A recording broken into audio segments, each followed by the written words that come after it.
a score to settle. Canelo versus Triple G. Controversy, brutality, hostility. For glory. For the trilogy. Canelo Alvarez versus Gennady Golovkin 3, September 17th. Streaming live on ppv.com. Order now. 12 years. I never expected it to turn out like this. TheBoxingVoice.com. Shout out to the community, man. I appreciate y'all. What's happening, people? Info Joe, Los Angeles, in the building. Adrian, the problem Rome, the man from the frozen tundra. Keem, straight out of Florida. Liz Lowe, Decatur, Georgia. You already know what it is. It's the Queen, Martha K, Detroit, stand up. David Maldonado, New York City. Yo, Nuts, don't cut me off, man. Don't cut me off. King Amin of Essex, catch me for them championship rounds. Big Super Mac, Plainview, Texas. Davidian in Buffalo. God bless you all. In Jesus' name.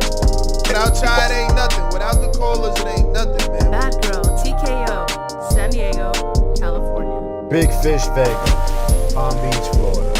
Detroit, the Incredible, straight out the ATL.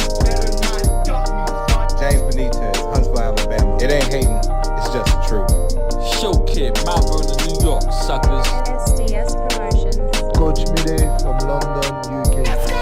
I'm ready! Checking in from Tennessee, it's Lethal James, P-A-Y-N-E. It's lethal. Line 6 Reed, just spreading that boots gospel.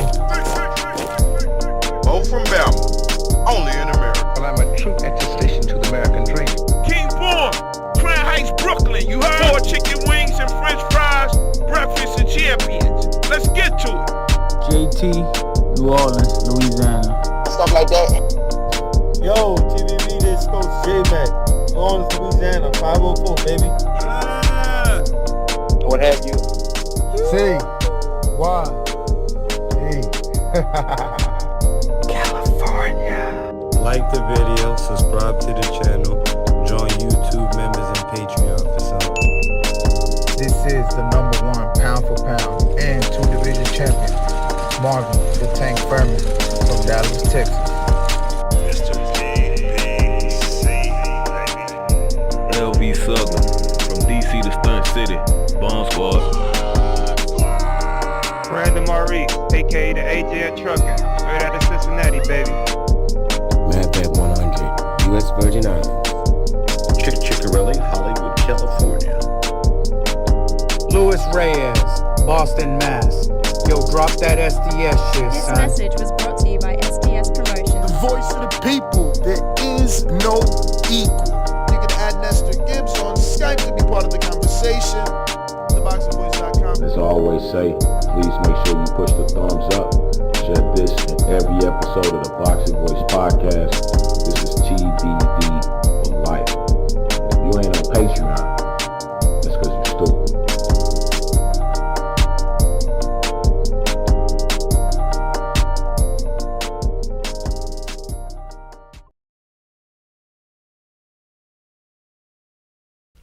What up? What up? Welcome back, ladies and gentlemen. Welcome back to another edition of the Boxing Voice Radio. I am your host, Nestor Gibbs, and unfortunately, I'm going to be delivering this amazing news alone, as Ring Walk Danny is probably out still ring walking.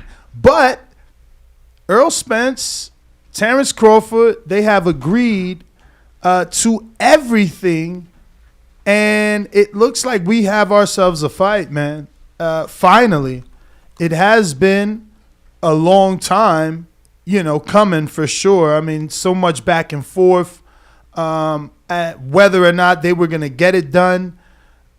But it looks that way. Now, we're about 63 days out from that fight. So, Bo, I think that the first poll needs to be, is 63 days enough time?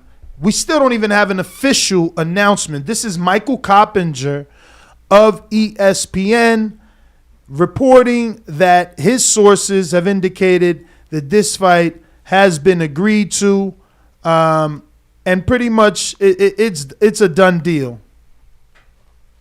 So I don't know. I'm excited, man. I was hoping that November 19th would be the date. And, you know, obviously I was hoping that it be right here in Las Vegas so that I don't have to travel. So all this for me is fantastic news, you know. So according to Mike Coppinger, Errol Spence and Terence Crawford have agreed to all the material terms for a fight for Undisputed. So they're targeting November 19th.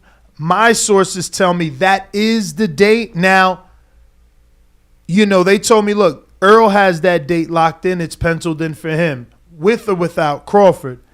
Now, I don't know if that's going to change now that Crawford is in the picture. Hypothetically, those negotiations, maybe they asked to push that back 2 more weeks. I don't know, but I doubt it because, you know, the best, I would say the best they could do is like December, you know, maybe the 4th or the 5th. Because if you don't do the 19th, you know, the next week is Thanksgiving. So it's either the 12th, which would be less time, or go on the 19th, which would be 63 days, or take a chance on Thanksgiving, extended weekend. I don't know. I think, you know, Thanksgiving is that Thursday. Most Americans get that Friday off. Saturday's the fight. Maybe you can just roll it into the holiday, but people tend to say that they shouldn't do a pay-per-view around the holidays because we're already spending money. I don't know. I feel like if you gave me a fight on Thanksgiving, I'm more inclined to buy it because I'm amongst family. We could watch it together. Maybe the powers that be don't want it that way because you lose money because there's more people in the household, you know, on Thanksgiving. So I don't know. I think either date works, but if you don't do that, then you're crossing into December, which would have to be the 3rd. And Tank's rumored to go the 17th. So, you know, it could get ugly if they don't hurry up. But according to Coppinger, the sources tell ESPN that no signed deal yet, as the lawyers are cleaning up the language in the agreement. So they're going over it with that fine comb to make sure everything is good.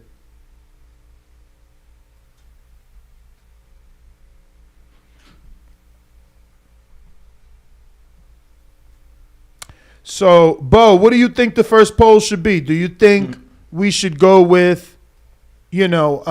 We're already 2 polls in. Oh, wow. I had made one asking where would they like the fight to be. Okay. Then you mentioned but the wait, 63 what days. choices you gave them? Because they've never mentioned anything other than Vegas. No. So I mentioned the different venues and arenas. Oh, okay. Allegiance. Correct. T-Mobile. Correct.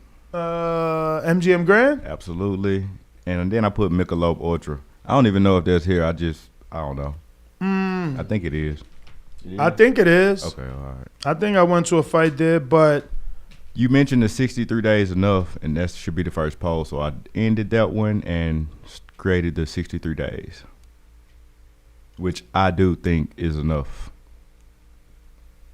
I could understand why it was so hard to make this fight, though, due to the fact that it's the economy not the best right now, and it's like trying to buy a house at Christmas time. You know, you got a lot going on, and then you're trying to do something big in the midst of it, a lot going on. I could understand why it's been kind of difficult to make this big fight during these times. But look like they might have it going. Yeah, no, it definitely looks like they got it going, man. I mean, Coppinger, he's usually not wrong. You know, maybe once or twice, but all this information has been out for quite some time. Like I had someone, I think they DM'd us or they text us, another content creator. Let me double check here. And they like, bro, look, I gave this news 2 months ago. And, you know, honestly speaking, it was pretty spot on, except for the part where the content creator believes what will be reported in terms of purse isn't the actual number. So let me just pull this up if I can find it. Yo, we get so many, we tag people and DM and, you know, it just gets buried. Yeah, you got to put the person's name in these days on there. I just got to make sure. Sometimes I don't search because it doesn't pull it up. I be needing to go through the conversation. I mean, through the scroll down, but, you know. Yeah, I would prefer it in Allegiant Stadium. How about yourself? Absolutely, Allegiant Stadium. Why Allegiance for you? Being as though you've never been to a Vegas fight. Correct. So why does it matter Allegiance? Shouldn't it just be a fight? Like, how do you know the difference already? I know that the energy would be way crazier in Allegiance than it would be in one of them smaller venues because it's going to be way more people, and more people is more energy. That is true. And then I think that's like maybe the newest venue as well. So it's going to be exclusive, large, grand, and I ain't talking MGM. Yeah, man. I would like it in Allegiant Stadium because I've been to an Errol fight, obviously, in the Cowboys Stadium, and I seen how, you know, that got in and out, you know, parking lot, and even inside the venue itself. It felt like somewhere I would want to be again. Allegiance, like you said, it's new. No fight has been there. They could set not only the precedent, but make history by having an undisputed fight in that stadium, which just continues to allow for what it is that I've been campaigning for many, many years, for fights to be in stadiums because it gives us the ability to be there and witness the fight as a fan versus on television for $85 to $100. They said the Canelo pay-per-view was $64, if I'm not mistaken, for the Triple G3 fight. I thought that would be more expensive, but you said what? The Canelo Triple G was. I think it's $60-some. Am I not? No, I read it, but it's 85. 85. Yeah. First time they threw an extra $5 on that. So it went up a little more. Price going up. Let me check myself. So it looks like, you know, the biggest thing that people had an issue or wanted to like put the blame on was $64.99 over here. What, the pay-per-view? Yeah. For Canelo Triple G3. Okay. $64.99. Well, it was being reported $85. I guess they discounted us. Us who? Where are you buying it at? The Zone. Oh. Not payperview.com. Shout out to Bo. No wonder. Shout out payperview.com. Best website in the world. Buy the fight. Don't miss it, all right? Now, I'm going to check, though, because I wonder if as a DAZN subscriber, you get it cheaper because you already a DAZN member? Absolutely. So let's find that out. Maybe they discount you. If I press order now. Why would you not already? I don't understand why people don't already have DAZN. We get. You're right. You're right, bro. You're right. You get. That's insane. Did you go through the process, Bo? Nah, I just went to the fight where I could buy it. Say $64.99. I believe obviously it's gonna be taxes, but I didn't click any further. Click it. What? Yeah. You got to add the cart or something. Like the final word is gonna be buy or checkout. Hey y'all, if I overdraft my account, y'all gotta go fund me. You know what I'm saying? I need that 64 or whatever it come out to back. Bro, it better not buy now. All right, I click What buy you now, got? and it still say $64.99 at the App Store. Yup. Only thing I can push So two more buttons. it's 64. No, don't do it. Right. It's $64.99 if you have the Zone, which is your $20 a month. Or if you grandfathered in, you're paying the $883, which brings you around close to that 75-ish that we're accustomed to. So going outside of that, you're gonna pay the $85. So I'm assuming on cable you're paying $85. Only the Zone is able to do this.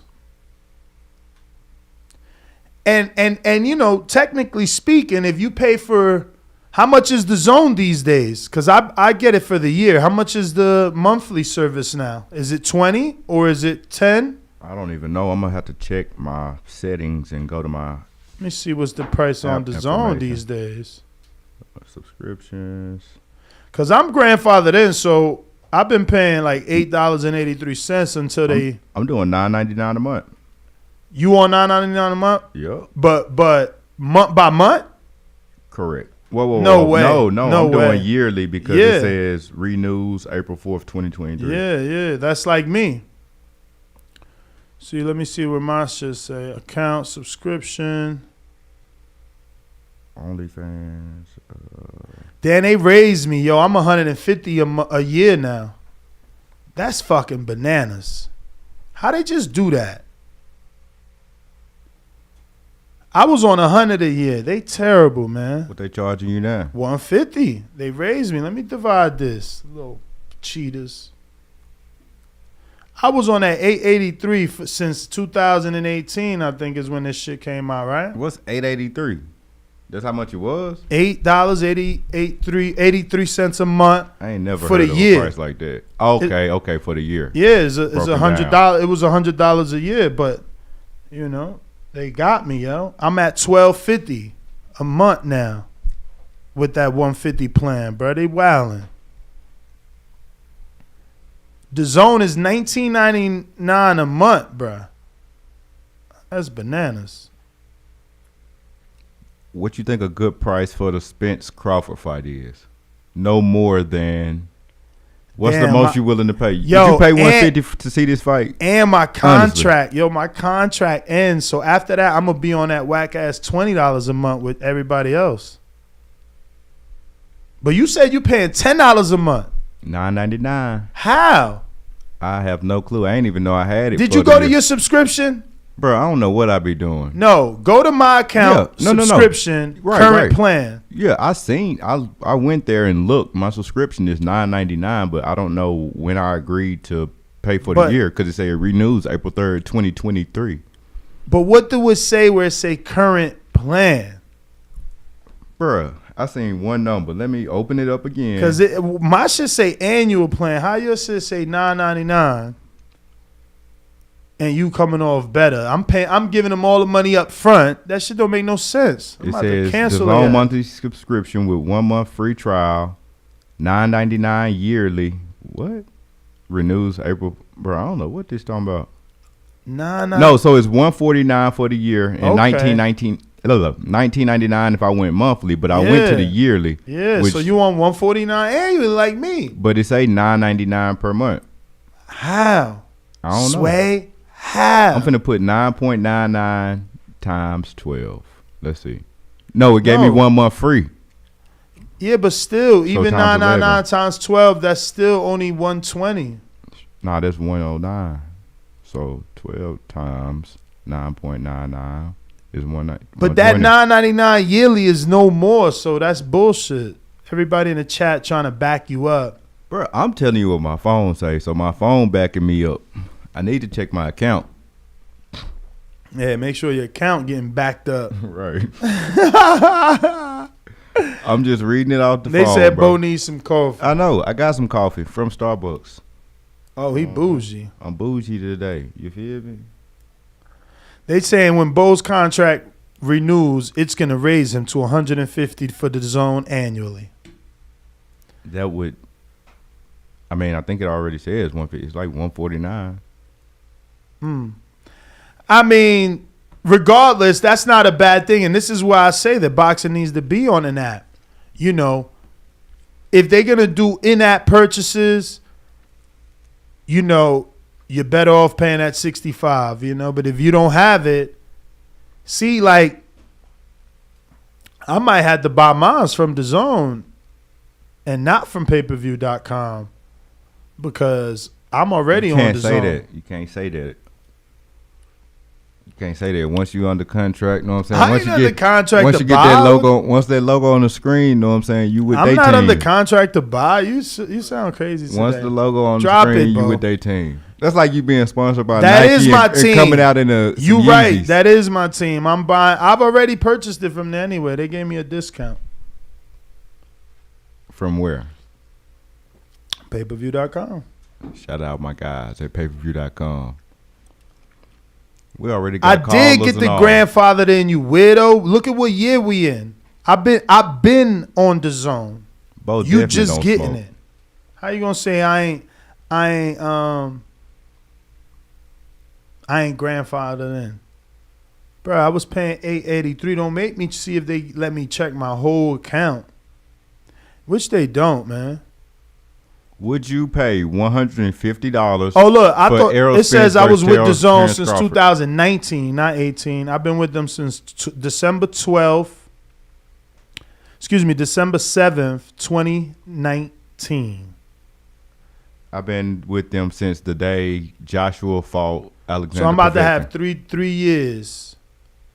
When did Joshua fight Povetkin? That's when I was out thought up that at was DAZN. 18. I thought that was 18 That's when when Joshua fought Povetkin. I was in Gatlinburg, Tennessee, and I bought it in the Yeah, mountains. so it's signed up with this account. Maybe they switched me after that first year. I don't know.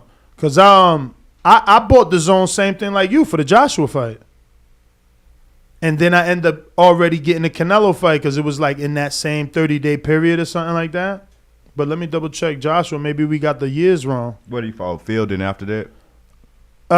Yeah, that was that first Fielding fight.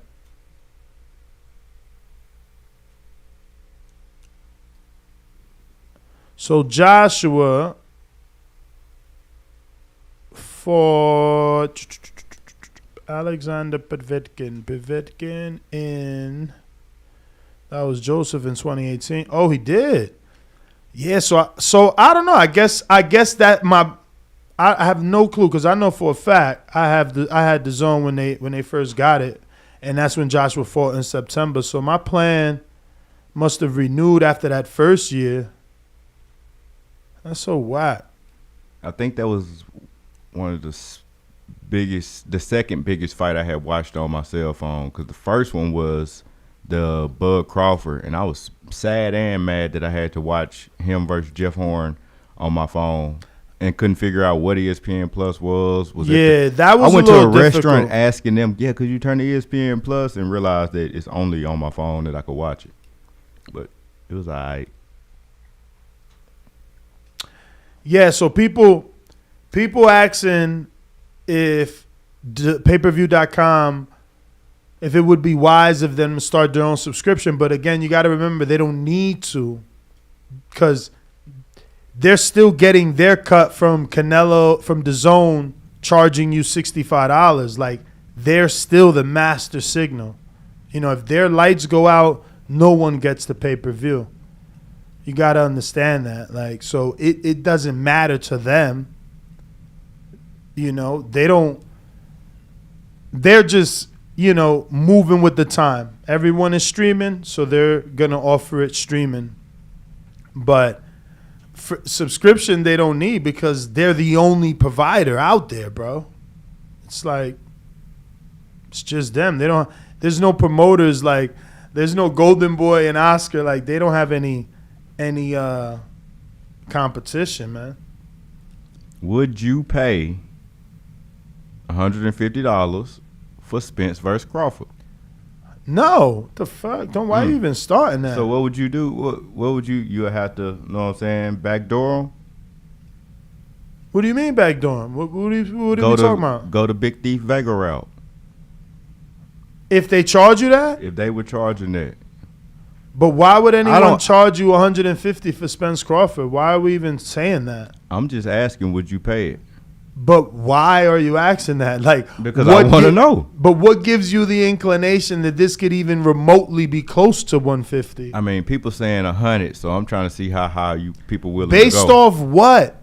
We paid $100 for people that have been selling fucking 10. I didn't say it's going to be that amount, so you could remove the emotion. I'm asking, would you pay? That's like asking, would you jump off a bridge or jump out of a plane? It's a ridiculous question because it's irrelevant. These dudes are not on that level to even be talking about that. To talk about it is like insulting to the dudes that did sell tens of millions of pay-per-views and get on that level, bro. Like who, Floyd? Floyd, Pacquiao, Oscar. What are we talking about here?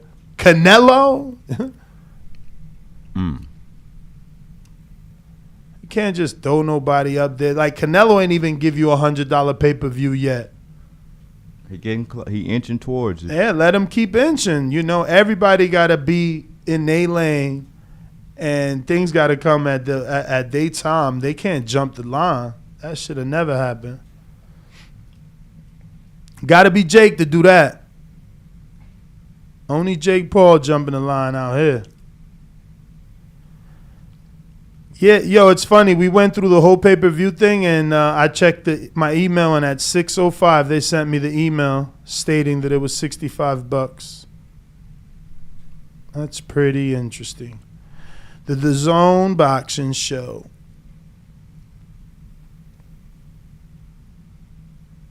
It's a decent card, man. Yesterday, Ken Porter had asked me to send him the undercard, so I had to go searching. And, you know, you got Jesse Bam Rodriguez taking on Israel Gonzalez on the undercard. That's going to be your co-main event. You got Ali Akhmadov versus Gabriel Rosado, who I didn't bet because I already tapped out on, like, all the bets I could make this week, but I'm doubling down. Yesterday was Thursday previews and prediction. I'm picking Gabe. I know a lot of that has to do with my emotion and heart, but Ali's resume is trash, and he fought Gongora and lost by knockout. Gongora ain't bad. I ain't saying he bad. Right. I ain't saying he bad, but he still ain't jump on the scene. What round did he get knocked out in? 12. Okay, so he went pretty far. But with Gongora's like from a whole nother country. He hasn't even had an American training camp yet. Kidding me? No, sir. I'm going with Gabe. I got Austin Williams versus Kieran Conway, and that's going to be for a WBA international middleweight title. I'm going Austin on that one, too. And I failed to mention that the Akhmadov and Rosado fight is for an IBF North American super middleweight title. I just don't know, man. If he tries to box with Gabe, I think he can still lose that fight if Gabe is on. We seen Gabe. Man, we know what Gabe finna do. We seen what Gabe could do to Jacobs and Aries when they box. Gabe gonna sit back, you know what I'm saying? See everything that Akhmadov is doing. Mm-hmm. Load up and try to catch him. It's a matter of can Akhmadov take I don't know about that. Bro, I don't know about he gonna be countering him all night. Yeah, counter, but I don't know about loading up. Like he don't get caught up in thinking he's a knockout puncher. He ain't no knockout puncher. I watched him fight Jaime Munguia, and when he was fighting Jaime, all he did was he actually took a lot of punishment, but he was just sitting back, loading up, trying to catch him, and he was catching him, but Jaime could just take the punch. I mean, Jaime was a different animal. He tripping. Jaime was just too active. You know, Gabe is a cute fighter. He tries to be slick. So and catch you when you slick, you ain't letting your hands go as much because you gotta do all that Purnell shit, all that twisting of the shoulders and lateral movement. You trying to be cute, so you wasting energy, and you not letting them hands go. And if you got a Jaime Munguia Mexican style that's going machine gun punches at you, it's not gonna be good for you. It's not gonna be a good look. But this other dude, this Ali character, She gonna have to show me. You think he could that's how I be feeling. Do you think he could outbox Shane Mosley Jr., Akhmadov? I don't know. You seen what Mosley did. Mosley Right. came on in his last fight. Like he just jumped on the scene, you know? Right. That was his biggest win, so I don't know. You know, I know Gabe is old. I know Gabe got rounds boxed. So it's not like Ali can't get it done, but I feel it would be more Gabe than anything, unless Ali showed me once that bell rang that he got that boxing ability. He could pop and circle and keep Gabe at the end of his jab. I just don't know. But I am happy about this Spence thing, man. When do you think we get an announcement? Many people thought that this news is breaking because they want to do a small or a big press conference the morning of the Canelo fight because all the media is here internationally, locally, regionally. Media is here for this event. If they send out that email blast, that same media has time to come to a 10 a.m., 11 a.m. Pacific Standard Time press conference at one of these other casinos to announce this fight. I don't believe any of that, Bo. If it was Bama Bowl Promotions, I would literally just wait till Monday, which is 60 days out of November 19th fight, and announce it then. Because Monday is September 19th. The fight's supposed to be November 19th. I just wait till 60 days out and then start my promotion there. If it was Bama Bowl Promotions. So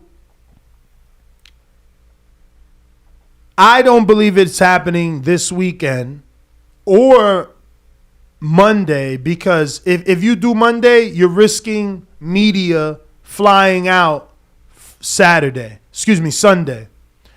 Because that's when everybody flies. Fight Saturday, everybody leaves Sunday or Monday. So, you'll have some that had those flights for Monday, but you're losing everybody on Sunday. And you might not get anyone on Monday because their flight might be Monday morning. Your press conference might be in the afternoon or midday. That being said, I also don't believe that it's going to happen because I don't think Al will bank on someone else's fight. So what do you think is going to happen? Is he really going to spend his money on flying Crawford and Earl out here to do a press conference around a Canelo fight? That's like sleeping with the enemy, something he's never done. So what do you think they are going to do? You said everything you don't believe they are going to do. What do you think they are going to do? What I want them to do? Yeah. What I want them to do. Morning of the fight? Saturday morning? Morning of the fight. But that would be a perfect world. That would be Al, trying to capitalize on the existing media, calling one of his hotel partners, maybe the MGM Grand, and hold the press conference there. Send out an email blast with Kelly Swanson and a couple of other publicists. Get them in on it. Maybe a Mario Serrano, maybe a Andre and Camacho, and have them blast it so that the media that's out here does show up. Fly Earl and Crawford out, and have Eller be the promoter.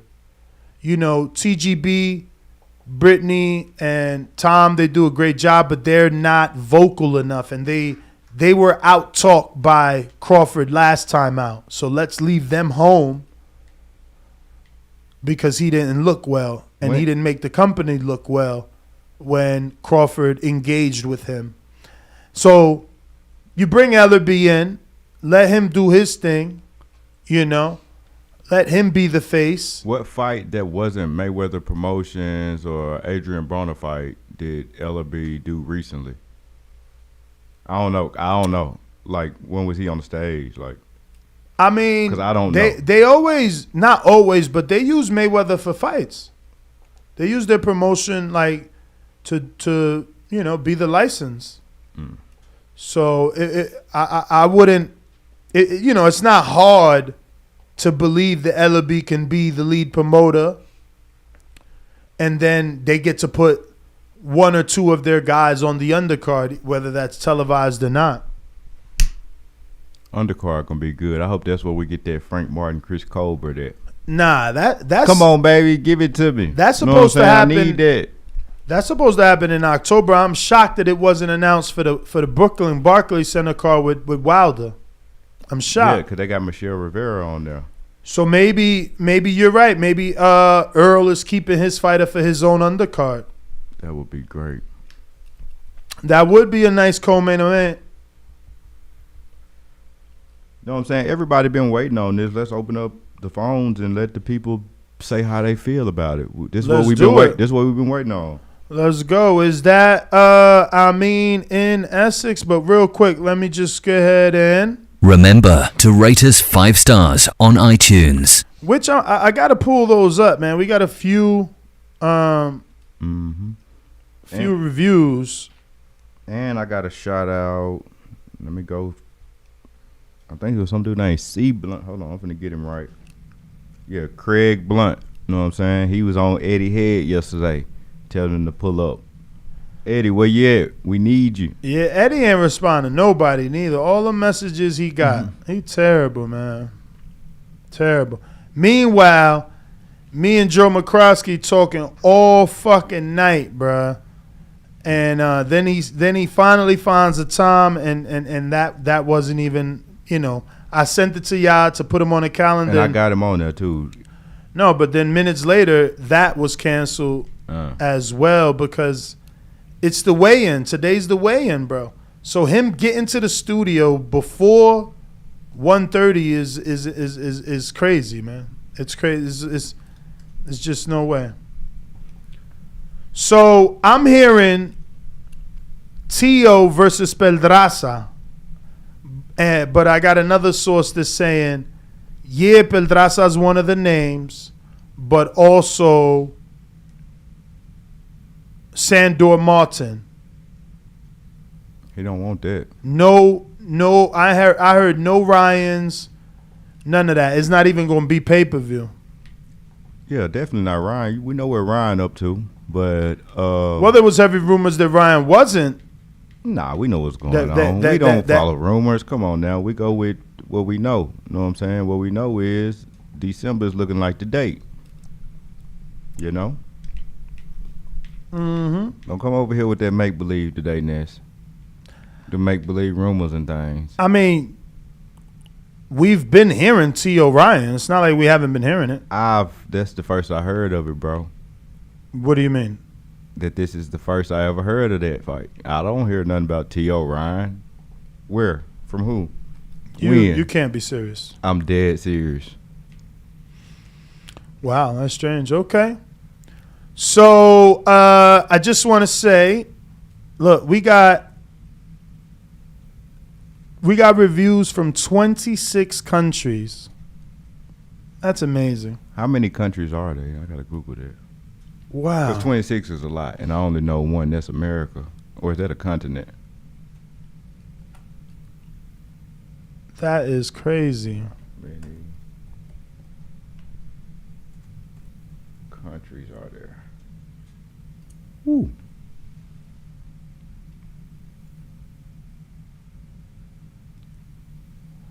So, open up these lines, man. Is that Amin in Essex? Yes, sir. Well, let me go ahead and go to him. Just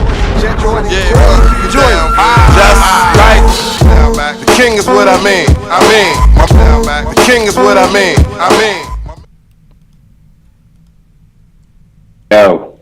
What up? Yo, top of the morning. What's good, fellas? What's goody? How I sound? I sound good? Yeah. All right. So, seems like we got to fight, man. Yeah, like if everything is, what it is as far as Bud taking the lesser, the 35, 65, sometimes that's the way the cookie crumbles. And I think, yeah, like I don't want to get too excited. I don't want to sound like a fucking jinx or nothing, but I just hope that this is legit because we get this out the way. I think both fighters, man, we got to give it up to them. Did y'all happen to see that bullshit that Bill Bellamy was talking about Errol Spence? Nah, but I got sent the Bill Bellamy podcast that Crawford was on Tycoon Weekend. Yeah, I seen that.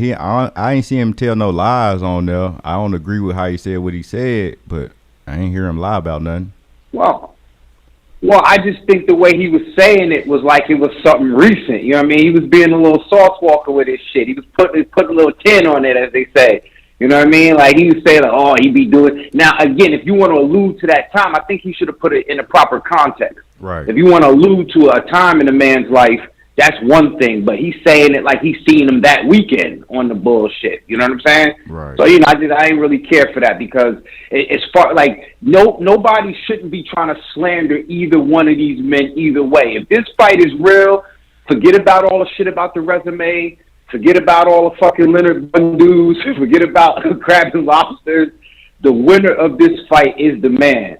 And I'm not even going to hold up the line, man. I'm just excited to see this one. I'm not looking forward to the main event this weekend, man. I'm just really looking at Bam Rodriguez. I hear Chocolatito talking about it'd be such a great fight, but they ducking my guy Bam. That's it for me, man. Y'all check me out. Championship Rounds on YouTube, on IG, King Amin of Essex. I'm out, fellas. Great work as always. Champ. Brooklyn. He ain't from Brooklyn. Where Essex at? New Jersey. North New Jersey. We got. Who we got? Kentrell. Been a minute. Phoenix. What up? Been about a week or two. About a week ago. What's good? About a week ago. Yo, what's good, fella? I'm so happy. I don't know if y'all noticed or know who I am, but I'm always talking shit. Errol, like, oh my God, Bud gonna put him in the fucking dirt. And I can't, I'm excited that Errol Spence decided to be a man and take this knockout, maybe 2 knockouts, like a grown man. Because Bud about to put that man in the fucking dirt. You heard it here first. That's my call, man. Y'all take care, fellas. Dang, bro. Yeah. Kinda crazy in the pre-pro, bruh. Who we got? Remember the number to call in, 1-425-569-5241. Michael Coppinger, the greatest reporter known to boxing. He's calling this one done deal. You should have hit the bomb right there. He's calling this one a done deal. And I rock out with Cop, man. I've been seeing Cop from the beginning, from USA Today to like Fox to ESPN, and he's breaking news Cop, man. So, you can hate him, but, congratulate him. Right. Congratulate him. Congratulate that man. We got Gatto. Been a minute, I think. Yo. Tell us how you feel. Yo, what's good, man? Yo, first off, man, I don't know, man. I'm just excited because I was always optimistic about it getting done. But then over these past few weeks, I was like, damn, man, these motherfuckers really not going to fight. So shout out to them for getting it done, for the fans, letting me know whatever had to be happening for them to get it done. I really appreciate them for that. We need to appreciate them, win, lose, or draw. Errol Spence my favorite fighter, so I'm rocking with him. We smoke bud anyway. I'm just excited for the fight, man. I'm excited for the fight. Hey, I want to say this to the fans, man. Look, it's 60 days out, man. Do not stream this, man. Y'all stream fights all year long, bro. Make this be one, bro. Stop playing, bro. Start saving $3-5 a day now, bro. Stop playing, bro. Get the money. Get the money right. Do not stream this. Do not stream this shit. Tell us how you feel. Tell us how you really feel. Fam. Yo, that's what we gonna do. We gonna do a pay-per-view giveaway. And I've been holding it. I got the Big Fish shirt. They sold out. So you were able, it finally came. Oh, it came years ago. Yeah. Really, meaning months. But yeah, I've been holding it for this fight. I knew it was gonna happen. I'm saying, so I think you telling me something without telling me something. What? What you mean? What? You what? Going with Errol Spence? Why the hell would you think that? Because I you bought the said, shirt. "Oh, I've been holding the Errol Spence shirt. Yeah, it finally got here. I'm gonna wear it for the fight." So I you're didn't going say with that. Errol Spence. I specifically said raffle. Okay, I was gonna say. Yeah, I got one for them, bruv. For them, for the people. The people, man. It's the people. Now. We got Big Super Mix on the line from Plainview, Texas. What up, Mix? Oh shit! Yo, I started off. You see, that's why we don't do intros. I started one intro and forgot the other intro. We gonna pause them up. Yeah, pause them up. Oloki, you are next, my friend. Por eso lo vuelvo a repetir. La era del Canelo es la mejor porque peleó con los mejores. La suerte es para los mediocres, my friend. BoxingVoice.com. Yo, what a fitting intro, being that tomorrow is the final chapter, we hope, of this trilogy. But good morning, Bo. Good morning, Ness. How you doing this morning, fellas? What up? That Bluetooth sound. Shitty. That Bluetooth sound bazooka, B. Straight bazooka. Hold on. Like, you've been telling Supermax this for like 4 years, bro. Almost. I got my AirPods on, but I'm in the airport right now. All right, my bad. That sound way better. Good. Don't blame Apple for your shit. Yeah, I'm on my phone. Anyways, I'm ecstatic, man. It's finally, looks like we're finally closing in on this. So you coming to Vegas? Right now? Oh, yeah. I'm going to be out there, man. I'm hoping you still going to try to do the appreciation night, or you think it's not enough time now with this? They kind of closed in the gap on us. I honestly, it's a toss-up. It is very tight. Yeah. It is very tight, but I'm leaning way more towards Border Wars. I'm in talks with a couple of people. For November? For November, right? For the 18th. Do it on a Friday. Well, I'm gonna be there regardless, champ. Yeah. So, you let me know. I already got one sponsor. I'm literally texting with another right now. So, yeah, man, if I could get the funds to do it, I'm definitely gonna do it. But yeah, like I told you off air yesterday, man. Yeah, I'm gonna link up with you. I'm gonna be there. I'm ready for this big fight. It's been a long time coming. I'm not gonna talk too much trash today, simply because I'm just glad to get the fight. But this coming up, is my favorite part of TBV. It's when a big fight between two fan bases that can't stand each other start coming up. It's going to get real toxic in these calls and comments, man. So bring your best trash talk, and we'll see everybody on the 19th when Errol Spence stops Bud and becomes the undisputed champion. So that's my call, fellas. Yo, Bo, you know what the beauty in all this is? What's that? That everybody's like, yo, ain't you getting Crawford? Yeah, exactly. I was thinking about that yesterday. I'm like, maybe we get him for the victory lap or something like that. I mean, we'll get him for the victory lap because now I get to go to the camp. But then I started thinking, what if he loses? So I'm like, I don't know. I'm going to the camp. I mean, look, win or lose, that's on them. I'm going to the camp though, because I told him, I said I want my shit in studio or in the camp. So he already in camp. I seen him on Instagram yesterday. The best boxing podcast, 5-star review, gets me through my workday each and every day. Good content, great interviews, easily the best boxing podcast on the planet. Shout out to Ed Gutierrez right here in the United States. We rock out with you, champ. And another one here, 5-star review coming from C. Walsh. 43. He says the baddest podcast, period. This is the best boxing podcast in the world. It gets me through my day every day. Congratulations on all your success and blessings on your future. Appreciate you, two fine gentlemen. Yeah, man. We got N.O. on the line. N.O. We're going to bring you in proper, N.O. Thank you, Bo. I forgot about that. I know. TheBoxingVoice.com. Look at that from Lomachenko. Ladies and gentlemen. The white wolf ready to emerge from the dogmas. You heard me? Lomachenko is a legend in the sport. Nobody at 135 want them problems.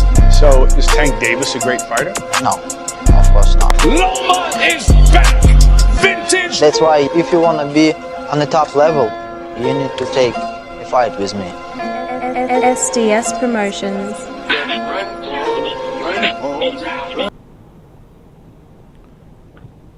Oh. What up? I'm an audio son. You good? You straight. Man, look, it seemed like the fight made on the 19th is going down. Remember, I've been saying this shit for like 3 years, and that's that the fight was going to happen. They had Cash in and Spence was scared, running around, afraid. They got one name I ain't going to mention. He know who I'm talking to. You know what I'm saying? But it's a lot of cats doing that. Not all that talk. They saying they don't remember. You know what I'm saying? Best was me. They don't remember about none of that. Remember, I've been calling this from day one. That's the fight gonna happen. Now we here. We at this point now. Now we about to see how it go down. Spence the great, like the biggest underdog in a undisputed welterweight championship fight at this level.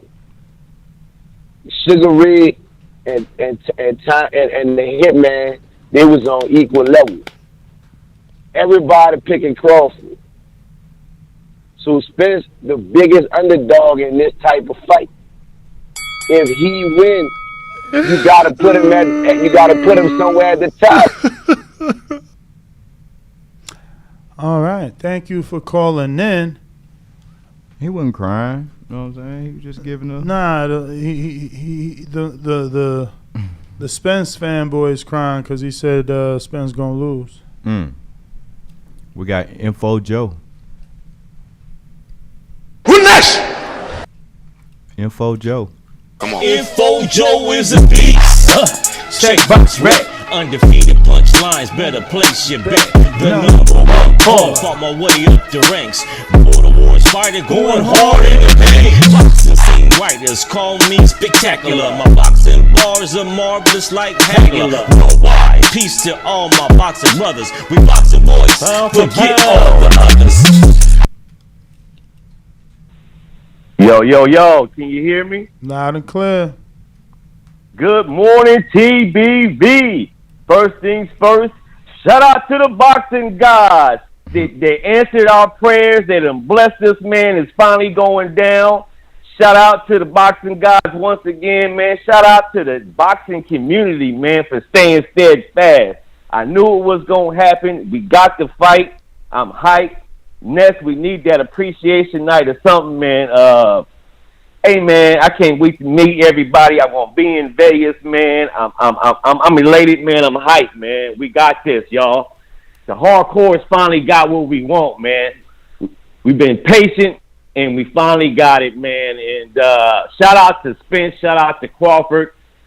Praises to both of those fighters, man, for making it happen, man. For giving us what we want, man. Shout out to Al Heyman.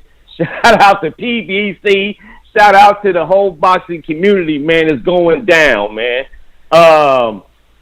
Hey, man, I'm lost for words, man. I'm baffled. Hey, I seen Bernie last night on YouTube, man. He said it's going to be at the Raiders Stadium. So it's possible the blue-collar worker, man, we might be able to get into that fight, man. If they have it there, man, I think they're going to make the tickets possible, man, for all of us, man. So let's just keep praying on that, man, that it is in the Raiders Stadium. I think that's the best place to have it at. It's new. I got a cousin that went in there, man. He showed me a whole video of the Raiders Stadium on the inside, man. It's dope. So I'm hoping it's there, man. All the boxing community, man, let's come out. Y'all pay for those pay-per-views or come out to Vegas, man. We got to support this fight, man. Two brothers, man, in their prime, undefeated. You can't get no better than that, man. Shout out to you, Ness, for staying steadfast, man. You, Bo, keeping it going, man. Yes, sir. We in here. Hey, Info. I seen that Bernie yesterday as well. Bernie, my guy, I like Bernie a lot. But, man, he wasn't breaking no news on that Legion Stadium or whatever. He was hoping. You know what I'm saying? I thought I was going to click on it. Oh, he hoping. Yeah, he on there hoping. And I don't believe in hope, you know? So, yeah, I believe in what I know. To facts and that's things, right. But I don't believe in hope. Hope is you're gonna lose. So I hope, you know what I'm saying, as well, but that don't mean nothing. Hope don't mean nothing to me. That's all. Hey, That's right now. It's a whole fact right there, man. That's all I got, man. Shout out to the boxing gods. Shout out to the whole TBV community. Let the Civil War begin. Bring all the trash talk like Super Mex said. Let's hype this shit up. Let's go. I'm out. Peace. Info Joe. All right, Info Joe, you a beast. We got C-Dub. C-Dub. Yo, TBV. Yo. Audio good? Audio good. Yo, shout out to the panel. Smash that like button. It's free. Do something with yourself. Okay, man. It's here. We here. I'm not gonna be that guy. Mike Carpenter has had to retract a statement or two before. Which one? Let's say. Which one he retract? Which one he retract? We don't have. Which one he retract? We don't have an official announcement. Which one he retract? We don't. You come on here smutting the man's name. I have to dig it up. Oh, so you ain't got nothing. You just assuming he got some shit.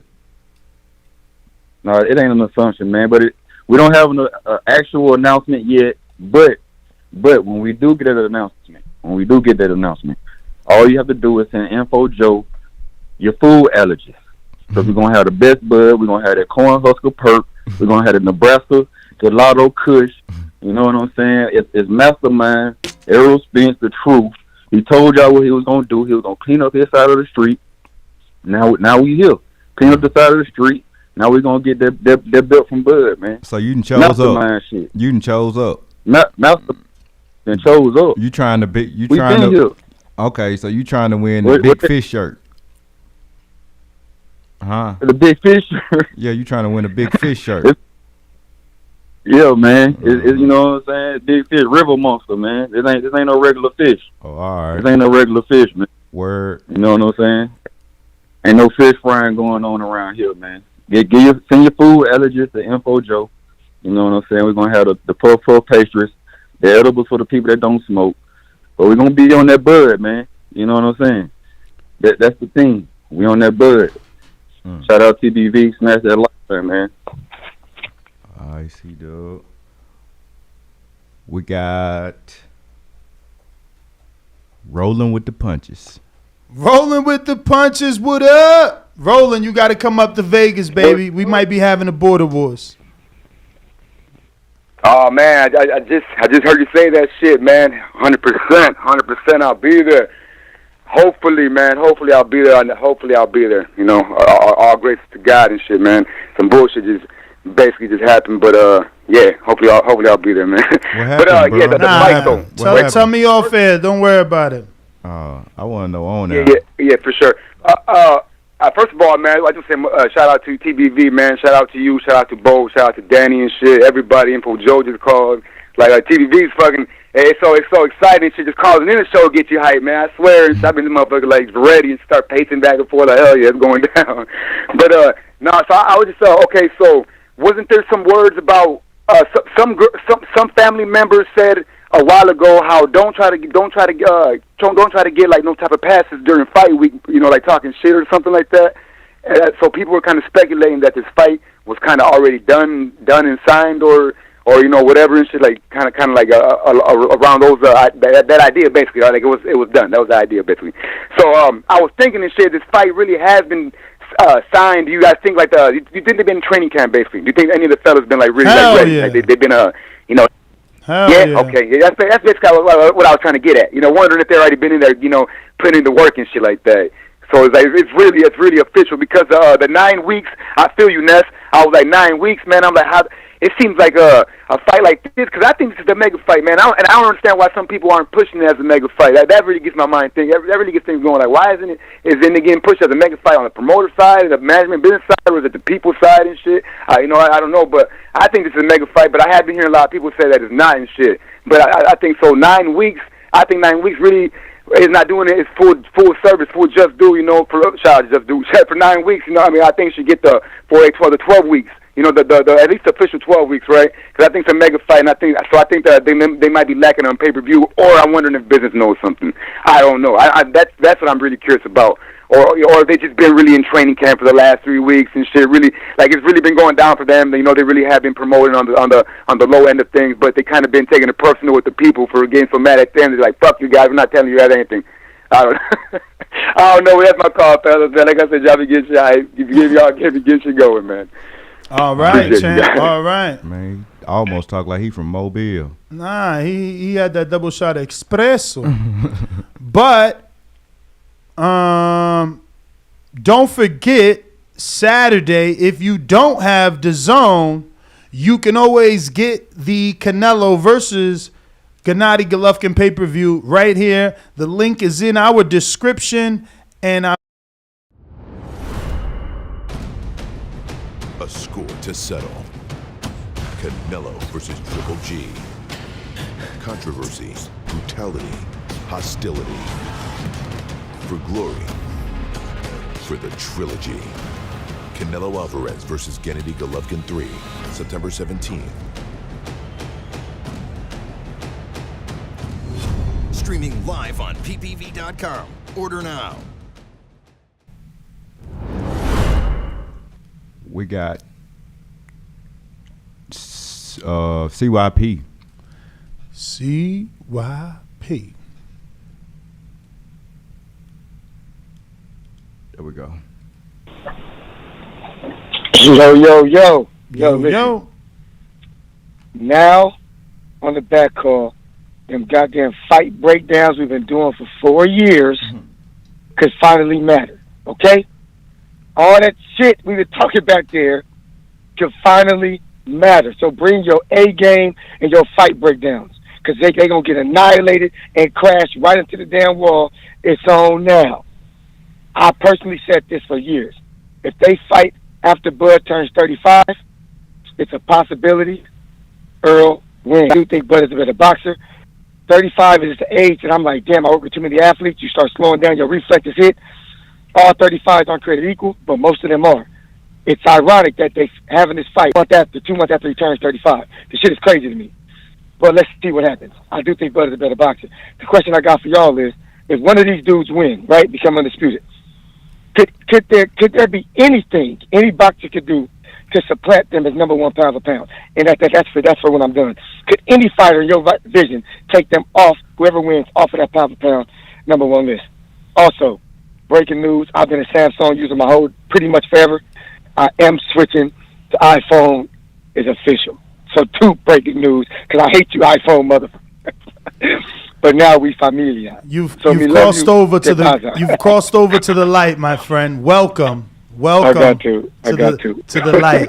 You about to see like all your videos that you receive come and look so much better. You'll see. You're gonna enjoy it. iPhone is dope. All right. We got a couple super chats we got to get to before we do move on and go to any other callers. But the number to call in, if you want to call in and voice your opinion about the big fight, it is finally done. According to Mike Coppinger's ESPN, this one is agreed. We've already been screen sharing Terence Bud Crawford in camp. This is just as early as yesterday. He was doing pad work with Saul and Red. Excuse me, not Saul. Red is here. He was doing pad work with Saul. And, his caption is, "This is the life I chose." So he looks to be locked in without a doubt. Who is next? Well, actually, let me get to these super chats, right? We got a few. First one looks like it is coming from Big Super Mex. It's a $5 super chat. He says, "I believe the deal has been agreed to for a while, and they took a page from Mayweather's playbook and announced it on Canelo's big weekend. See you in November." Now, Bo, would you consider this taking a page out of Mayweather's book? Even because it was a leak. It's not like they announced. I don't see it being a page out of Mayweather's book. Agreed. I am with you. But you know what time it is. Whenever you do a super chat here on the Boxing Voice, we try to include you in our super chat wheel in hopes that maybe you can win a little something for your troubles, you know. So we're going to go ahead and do that now for Supermax.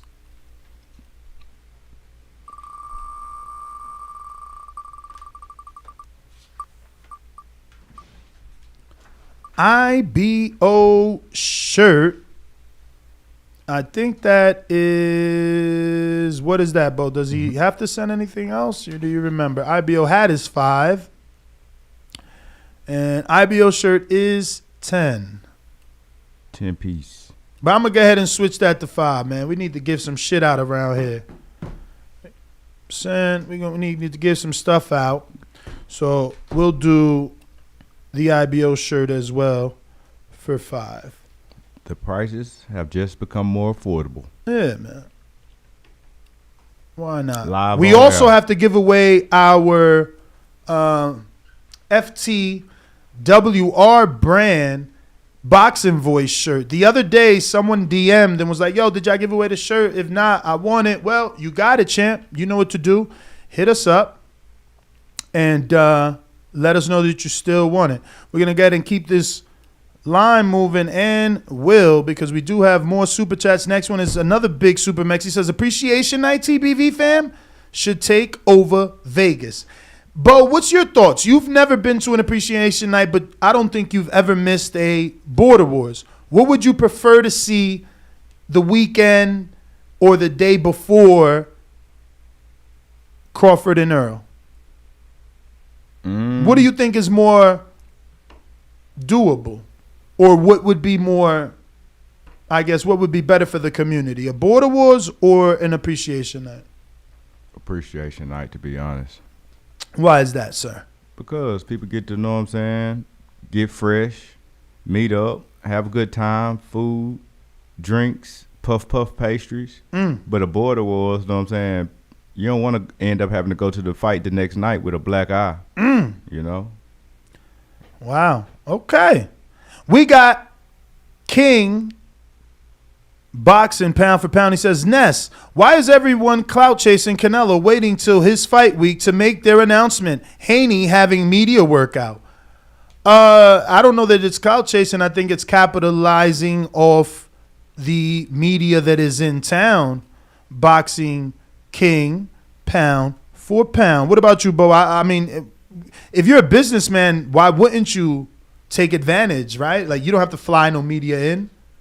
I don't believe in flying media and all that. We got social media online, and I feel that's just fine as far as promoting this fight. Up till like the week of or 2 weeks out, then you could your press conferences and whatnot. But definitely be in person for that. Let's but go. 60 days away, it's just what it is.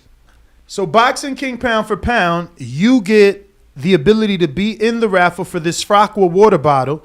It's a $15 raffle, so you do have to send another 10, but this is a Frockwa water bottle. It's used for big glove sports, so like, you know, you just can easily scoop this if you still had your gloves on, and it just drinks. It doesn't spill. As you can see, there's water in this, right? So once you put it over, it's there for you to use. So yeah, if you're interested, all you got to do is send another $10 and you're in the running for that. If not, it's all good. We read your super chat anyway, and that's all you really wanted. We got James Benitez in Huntsville, Alabama, says appreciation night should be in Atlanta December 17th.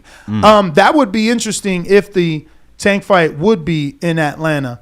But we got Bones 13, $10 super chat, says super excited for the Spence and Bud fight. I want that T-shirt. Hashtag man down. Well, I'm gonna give you the spin and see, or should we just go ahead and send him that shirt, Bo? He said he talking about the Errol Spence shirt. Yeah, go ahead and send it to him. Wait, not that Errol Spence shirt. Did he put it in there? He finished with man down. And you talking about that we ain't even put that shirt on the wheel yet. We need official announcement. Right. So we're gonna give you a regular spin for your $10 and hope that you do get something nice anyway. Right. But that Errol Spence Big Fish sold out shirt is not even on the wheel yet. But all right, champ. You'll get 2 spins. You're in the War Tape raffle. Shout out War Tape. Yeah, shout out to War Tape, man. They were always one of our sponsors and supporters for our appreciation night. So we're gonna have to hit Self up to get some for the Sabas. You know what I'm saying? Oh, we running out of gloves? Bro, we might have like a week and a half worth left. Maybe 2 weeks. So we'll tape. What was my man's name with the $10? That was what? Do you remember? It wasn't Bones 13. Yes, it was. All right. Bones 13. Now he gets a second spin, which it landed on the FT. Look at that. You did it, baby. You did it. You did it. You did it. It ain't an Errol Spence shirt, but it's a Ness and Danny shirt. It's a Ness and Danny shirt, man. You did it. You did it. Let me see where I have that. Do we even have that? I don't see it. All right. Oh, there it is. There it is. You're the first, Bones. Bones 13. Add-ons. So, Bones, keep in mind, if no one else is it, you get it. You win it today because we want to give those out daily. Daily. For sure. For sure. And if you don't want to wait, you can always head on over to ftwrbrand.com. Cop you a hoodie. Cop you a hoodie. Cop you anything. And if you use our code, you'll get a little discount over there. So you might as well do that. Hey, but I'm man, going to put the link in the description. The phone line is loaded, bro. Let's go to him. We got to take one or two. Let's go to him. Oscar next. Oscar. Nagarete? Man. De La Hoya, I hope. De La Hoya. Oscar. Nah, it ain't De La Hoya. It's not De La Hoya. Okay. Just checking. Hey, what's up, man? What's up, bro? I don't know about everybody else, man, but I'm happy about this fight, man. You know what I mean? We get to, a trilogy, and we get to put an end to this chapter already, you know what I mean? And, like I said, that's how you met me, Ness. Remember, you called me a man fan, so Canelo can fight the Palotero or the Postman, and I'll still watch it. You know what I mean? Yeah. And a message for all of those, people out there. Benavidez is not Mexican. He's Mexican, Ecuadorian, American. So he's on the list. You know what I mean? Judo is Mexican. And I think the reason why he says he doesn't want to fight countrymen because they haven't done shit, man. You know what I mean? They're just riding his coattails. Do you not agree? Agree with that? No, I think that Zurdo is a worthy adversary, especially if he beats Bivol now, And Benavidez is a worthy adversary, especially as the interim champ. So, yeah, man. No. But Benavidez is not Mexican. He's not a countryman. That's what I'm trying to get out there. And that's all understandable. Judo is. That's all understandable. I'm just saying that they're still both worthy adversaries, in my opinion. Oh yeah. I just, as I said, I'm going for Canelo. You know what I mean? Because Golovkin's a 3-time unified champ, and everybody's shitting on it still. If this was on Charlo or Andre's record, everybody'd be happy about it. But that's it, man. So but you're going for Canelo, though. But you're going for Canelo. But you're going for. Oh hell yeah! Okay. Well, I'm a man fan. Remember? No, just a man fan a long time ago. No, I'm just making sure. That's I when love though, bro. I'm playing around with it. That's when Ness was, hard on y'all. These days, he kind of soft. I ain't gonna lie. Back in the day, he used to go hard. When he in Florida, he gonna go hard too. He got to be smoking and on the phone at the same time to go hard. Well, he got me from the keyboard calling me that, so I love him for that. Well, y'all have a good day. All right, champ. Appreciate your call, man. Really do. Before we go to another one, let me get to what looks like Brandon Lands, $5 super chat says, PBC, if you're listening, Crawford versus Spence, Benavidez versus Ustategi, Jaron Ennis versus Stanionis, Frank Martin versus Chris Colbert. Give me this card. # spin. Yeah, your head's spinning because you're dreaming, but I am optimistic too, and I'm going to be wishfully hoping that it happens for you. But that is a jam-packed, expensive card, Bo. I mean, there's so many main events in there on their own that it doesn't even make sense. Spray ground bag, Brandon. Did you send out the other bag? Oh, no, it's in the... I sent out 2 bags so far, I believe. There's a blue one and a gold. I forgot what the second one was. You ain't sent out the blue one already. Who won it? I don't think we haven't done that yet. Oh, we ain't did it. No wonder. Let me see. I done sent out so much stuff, bro. What? Let me get that. Go get that. Yeah, it's right here. Holy smokes. Bring down the house while you're at it. I'm trying, baby. I'm trying. Listen, you know, we're doing the best we can. Hopefully Danny on the way. He said he was a while ago. He answered my message from 6 a.m. to my, yeah, I am coming. So, Brandon, this is the spray ground bag that we're giving away in this raffle. This is vegan leather. This is brand new, authentic. Shout out to Spray Ground and James Farrell for sending us over a bunch of these bags to be able to give to our audience. Remember that each of these bags comes with a secret compartment. When you find it, you'll know you found it because they put a little card in there. And listen, some of these bags are smell proof, so you know, enjoy. Looks like my man Brandon Lenz put himself in the running for the Spray Ground bag by sending another $10. So let's go ahead and add him to the list. And let's take a caller, Bo. Let's take a caller. Let's do it. We got, I don't know who that is. Let me look and see. Doing too much over here. Oh, yeah, I seen it. Saquon. Saquon, what up? What's good, brothers? How y'all doing, man? What's good, Bo? What's good, Ness? I'm chilling. Yo, I just want to say, at some point, we got to call Al Heyman the greatest promoter who ever lived. Like, we keep hearing about how all these other promoters have changed the game and what they're doing and all the praise, but we never hear how Al Heyman has changed the game. And I don't think there has been a big fight in the last, say, 10 years that hasn't had Al Heyman's blueprint or fingerprints on it. And we just don't give that PBC promotional company as a whole the props that it deserves. You know, I'm ecstatic. I'm gonna be in Vegas for the. I can't wait to see you guys in person when this fight goes on, and you know that's my call. But I'm excited to death over this fight. All right. Y'all guys have a great weekend. You too, champ. You too. Wish you was out here, man. I got a credential that no one's going to use. We got Brandon in Cincinnati. Brandon in Cincinnati.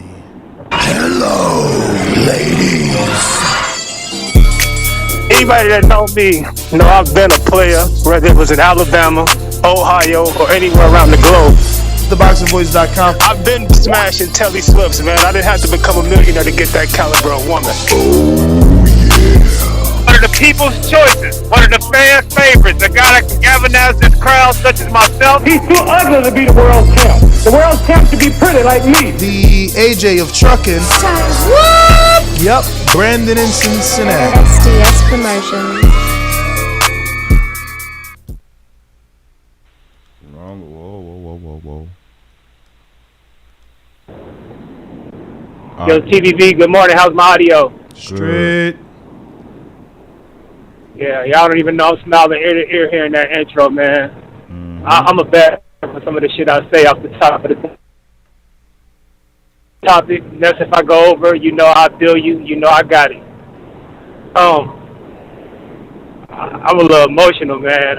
Don't cry, bro. Don't cry. I've recently, you know, made a newfound covenant with God and accepted Jesus Christ as my Lord and Savior. And with doing that, I said to myself, you know, I wasn't going to party no more. I was done with the Casamigos. I was done with the thoughts. I was going to, you know, be faithful in my marriage. I said I was done with that life. But God going to have to give me a pass November 18th through the 20th. Because you're going to see a whole lot of fuckery from me in Vegas. I'm pulling up. I'm booking my room tonight. I'm staying at the Bellagio, 5-star hotel. I'm kicking it with you niggas if y'all have an appreciation night, but I'm going back outside. I don't plan on sleeping for 2 days. Gonna be a lot of hookah, a lot of Casamigos, and a lot of thoughts, back shots to celebrate the win. I'm telling you, man, it's gonna be a lot of debauchery or debauchery, whatever word it is. This is more than a fight for me. This is an event. All my street nigga homies is inboxing me, asking me, bro, we going. So If you niggas don't want to come outside, I got some homies coming that's going to be willing to come outside and get into a whole lot of bullshit with me. So, yeah, man, I'm just excited. Like I said, man, I'm excited to meet y'all, but I'm excited for this motherfucking event. Whole lot of Casamigos, whole lot of hookah, whole lot of back shots for a thought to celebrate this Bud Crawford win. Yeah, TVV, that's all I got to say. I'll see you niggas November 18th through the 20th. All is well with me. Hope all is well with you. Save your money. If you ain't pulling up, battle fight. Support these brothers. Get your Balenciagas out, your Gucci's out, whatever you wear.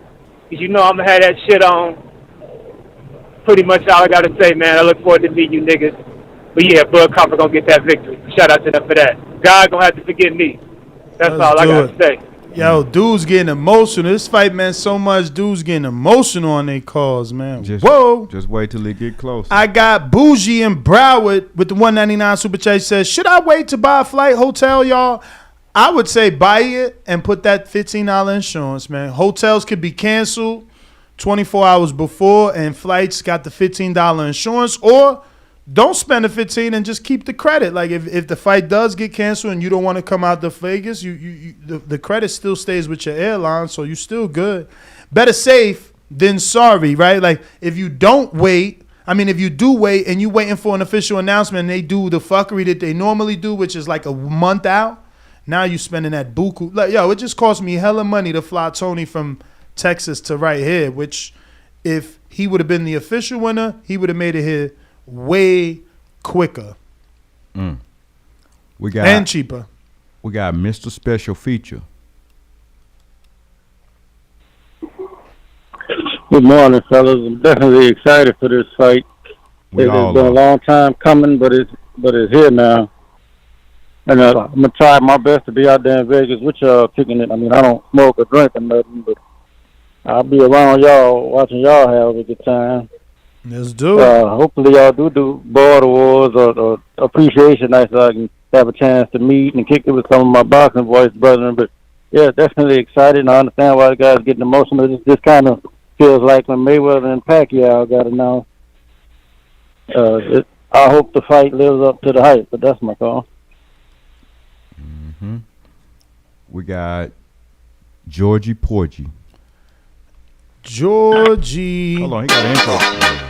Yo, first of all, let me say, I don't pay Showtime to see you all there not even putting a goddamn motherfucking effort. If I want to see two motherfuckers just fight, I pick up a fight with somebody in the street. Don't need that shit. You don't love that sport, my dude? Just move along. Gone. Fuck you. Next, what a great show. Thumbs up, donate. Hey, yo! What's happening, people? What up, what up? Yeah, bro. Listen, bro, I'm not gonna fuck up the vibe. Everything being real positive. I know Mr. Give over called me the negative one. Good morning. Good morning. But I just gonna... Yo, listen. I just gonna follow with the flow, nigga. I'm gonna stick with the tribe and the positivity, and hopefully this shit happen. If you guys happen to have the appreciation night, I'm gonna have to suck my fucking boss dick if he let me go in November, because he don't give nobody fucking application at that time. But I would love to see the fight and spend the night with you guys.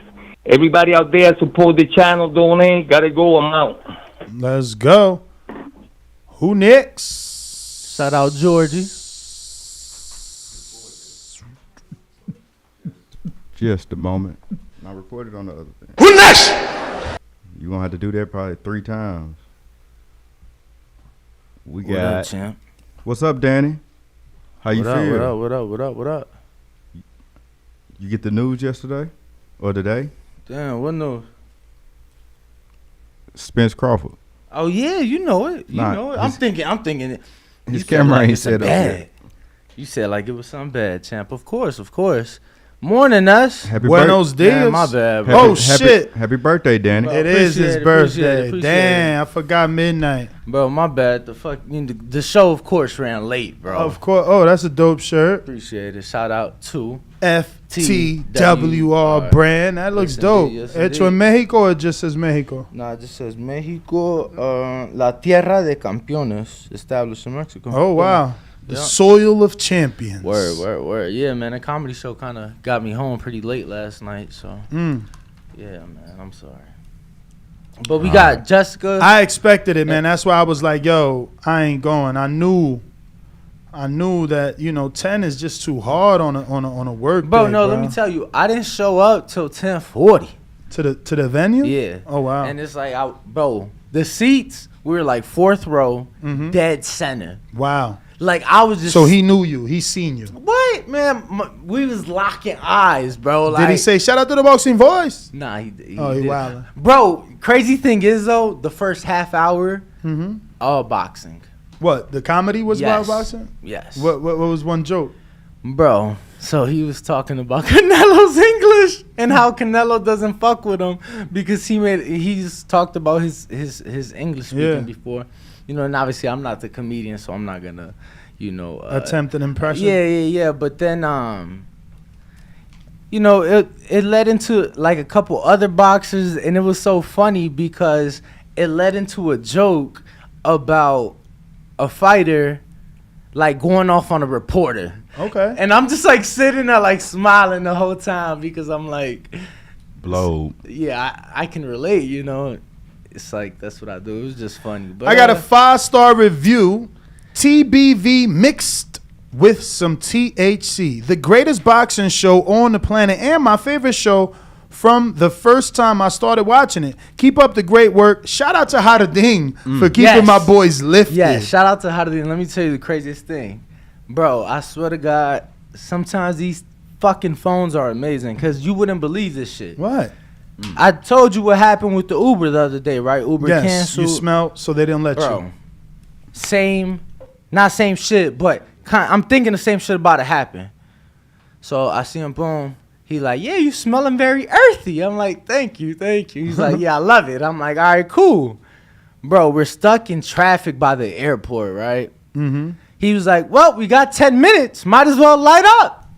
Bro, the Uber driver just let me light up in his car. Like, what? Bro, and I got videos too. That's the thing. Like, my man's like, oh, it's your birthday? He like, well, we got 10 minutes left, so might as well light up. I'm like, in your car? He's like, yeah. I'm like, fuck it. Oh, shit. You should have got his number. Bro, no. And you silly. I would have got his number to be a private driver. Oh, damn. Let me message him on the app. Yeah, like if he's willing to do that, he's going to be willing to come here and be a driver. Bro, and then here's what kind of car he got? I don't even remember, boy. I'm lifted. Yo, and here's the thing. He turned on sports radio. And I'm listening, and I know football, so then they talking about this weekend's games. I'm like, bro, I got the biggest fucking boxing podcast in the world. Nice. So he's like, yeah, I'm gonna come in as Uber Mike. Ooh, yeah, Uber Mike. Yeah. Yo, check this screen share out. And isn't this funny? Who does this remind you of? Who do you see when you see this picture? Don't lie. You see it. Is that him? He's not tagged, but it looks like him. You know who it looks like. Say it. Say it. David Benavidez? Right? Yeah. Is it me or is that Benavidez? I don't know if that is him, but it definitely resembles him. And it's like a Latino station or whatever. But yes, everyone asking, yes, it is his birthday. No, he's not using it as an excuse to be late. He really has a birthday. That doesn't look like David Benavidez. You tripping. No, that definitely favors Benavidez. It looks more like Oscar Valdez than David Benavidez. You are racist, Bo. He said you are racist. I mean, it's obviously you just obviously a Mexican man. So this dude clearly looks like an Ecuadorian. I look at a picture of Michael Jordan, like, man, that look like Ness. The dude we were screen sharing clearly looked like an Ecuadorian, not like Valdez. Okay, so maybe honestly I don't know. Wow, what look how late the delay like. is. Look. At least we get a double look at it. I don't know what an Ecuadorian look like. Bro, that is David because he got the red. X, like Mexican Monster don't talk, we just fight. Yo, appreciate everybody in the comments with the birthday wishes. For sure. It's a lot of comments. I got Israel Ramirez that says, morning, fellas. Great show like always. Spin that wheel. Where Danny at? He just I'm right here, arrived. baby. I'm right here. Man, you just made Ness happy too. Ness acting like it's his birthday now. He rolling his R's and crossing his legs. That's the fastest spin of the wheel all morning. He needed you. We needed you. We all need our, Robin. Not even, because I always feel like Batman and Robin, like Robin never got respect. Like whenever they do the future Robin, where he becomes Batman and beyond, then Robin will get the respect. I feel like Robin always got like the sidekick jokes. So it's like, it's more like Pippen and Jordan. Oh, I forgot to tell you, he hit the L too. Title bag. So you're right. Oh shit! What the fuck? That's a birthday super chat, I bet. Jeez Louise. Nah, definitely not. Oh. Well, kinda. Where's the title bag? Title bag. What's my man's name we just spent for?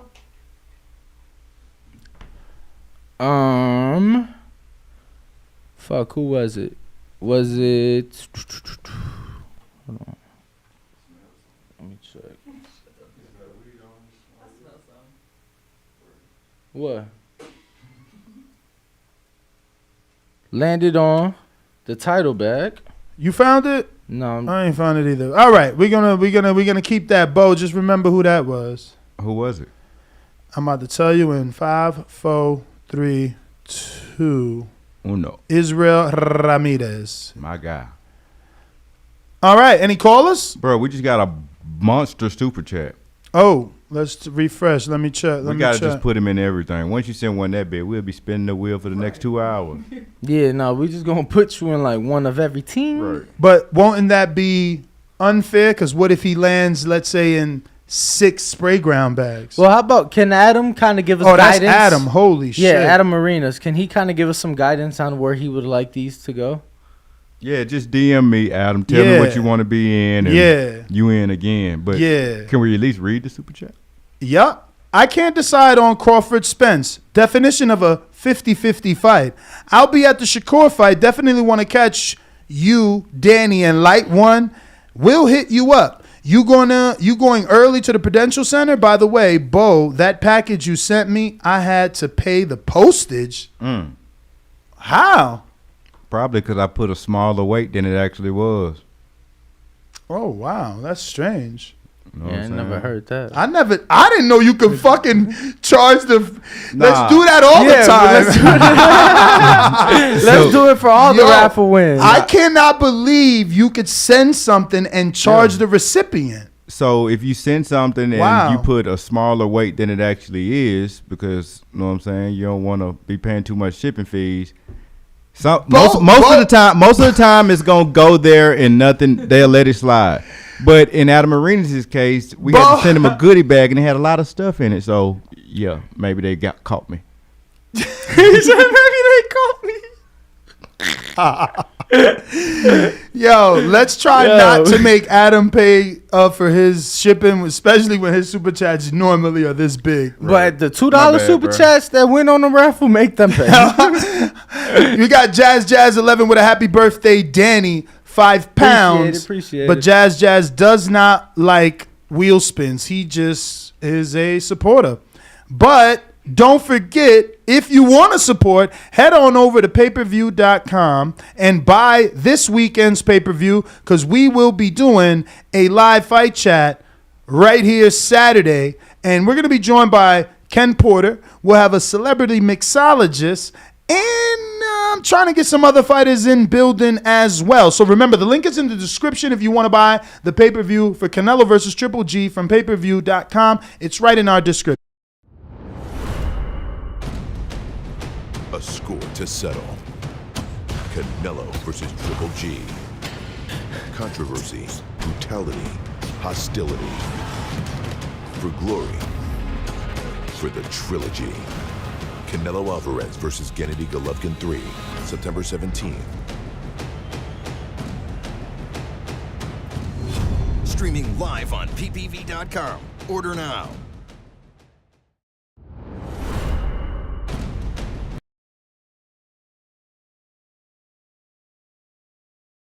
The running for the Rockman glove, but let me check.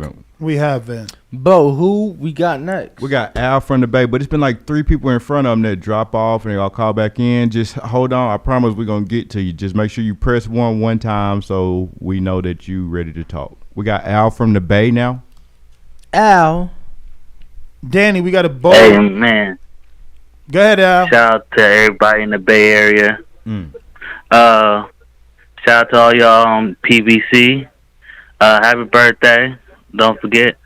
I sent the $15 on Cash App, but I didn't write nothing. Okay. So if it's blank, it's me. But yeah, so yeah, that fight's gonna be crazy. I'll be at work at Cal versus Stanford, but I'm definitely gonna be watching y'all on yeah. But definitely big ups. Alan, shout out to you with the $15. We're going to definitely put you in the wheel spin right now. Appreciate your support. Yep. Appreciate it, champ. Thank you. Let's see where Al in the Bay falls. What do you got, champ? War tape. But he gets another spin because it was a 15. So let's hope he land on the hat or the shirt.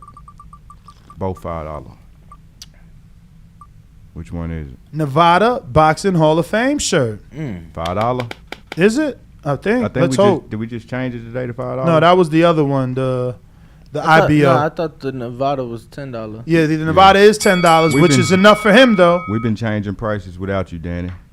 Al, it's a team, in champ. the Bay. Usually, you change the price, but you wasn't here.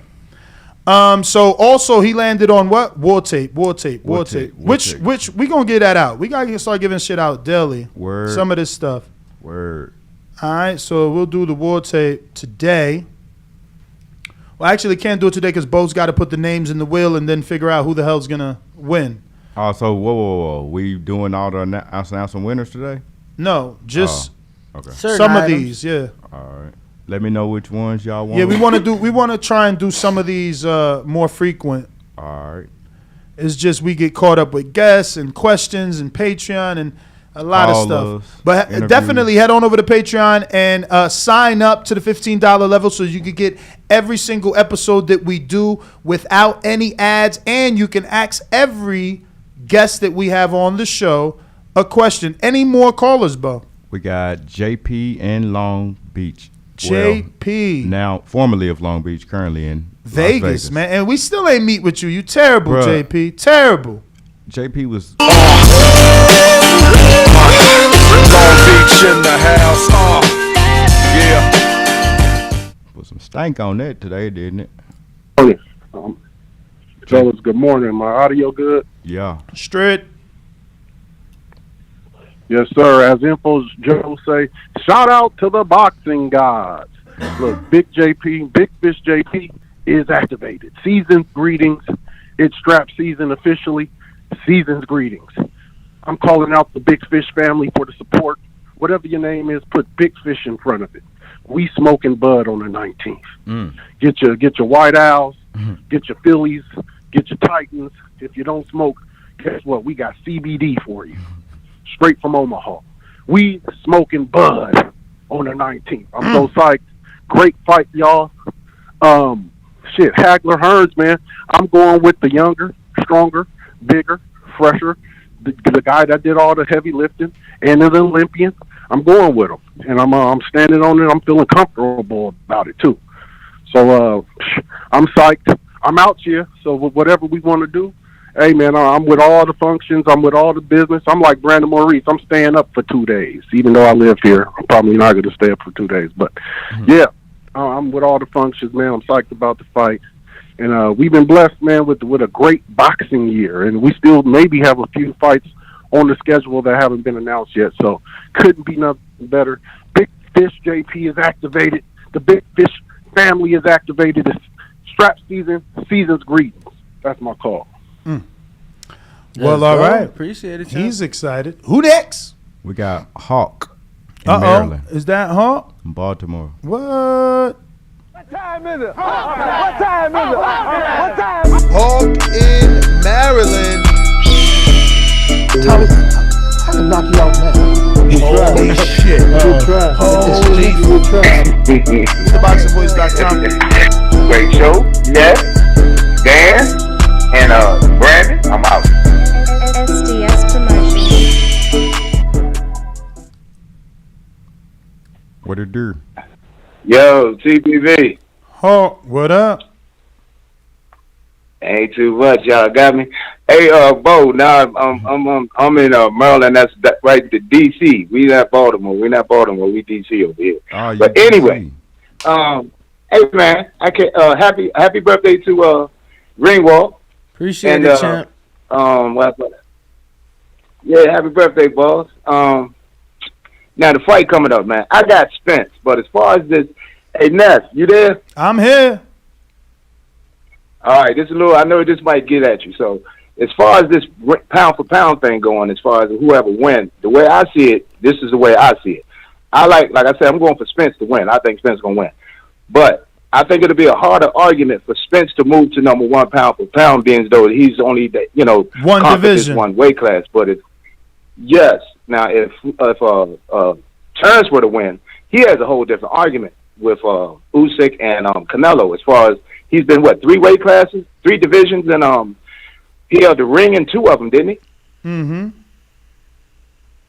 Yeah, so Crawford will have a better argument. So nobody think I'm hating on Crawford, but Crawford will have a better argument for number one in that pound for pound argument if he were to win. So, yeah, but my thoughts on that is, I can't wait till this fight happens. I mean, most people already got him number one, do right? Huh? Yeah, but there's an argument with Usyk and Canelos and Furies. So, can one argue though that the winner is no question the number one pound for pound?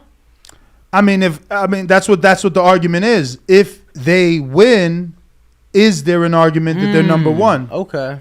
I got Usyk number one currently. Yo, Ness, y'all TVB, do a hashtag. Pay for this fight. Man, you put some no stealing with fight. Yeah, I like that.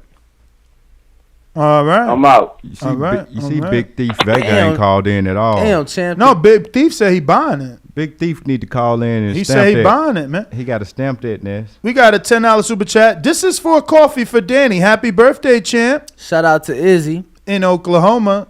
Usually he says, dinner or breakfast. Yeah, lunch on me. Yeah, lunch on me. Yeah, for sure. Shout out to Izzy, man. Mm-hmm.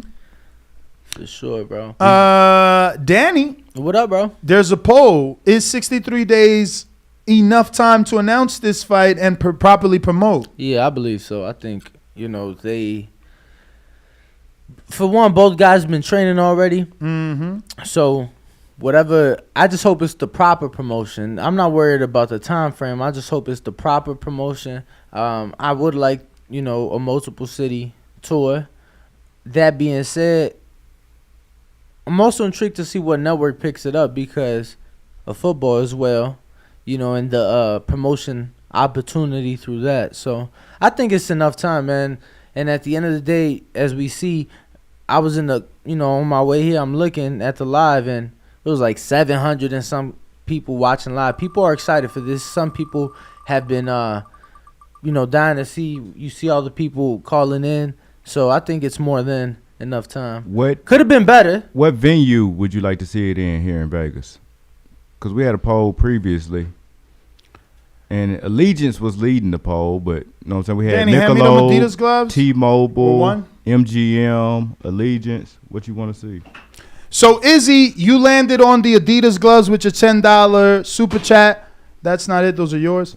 5 more gets you these official 750 tilt Adidas gloves, brand new 10 ounces. I know you got the barn in the back. I know you and your dad trained some fighters.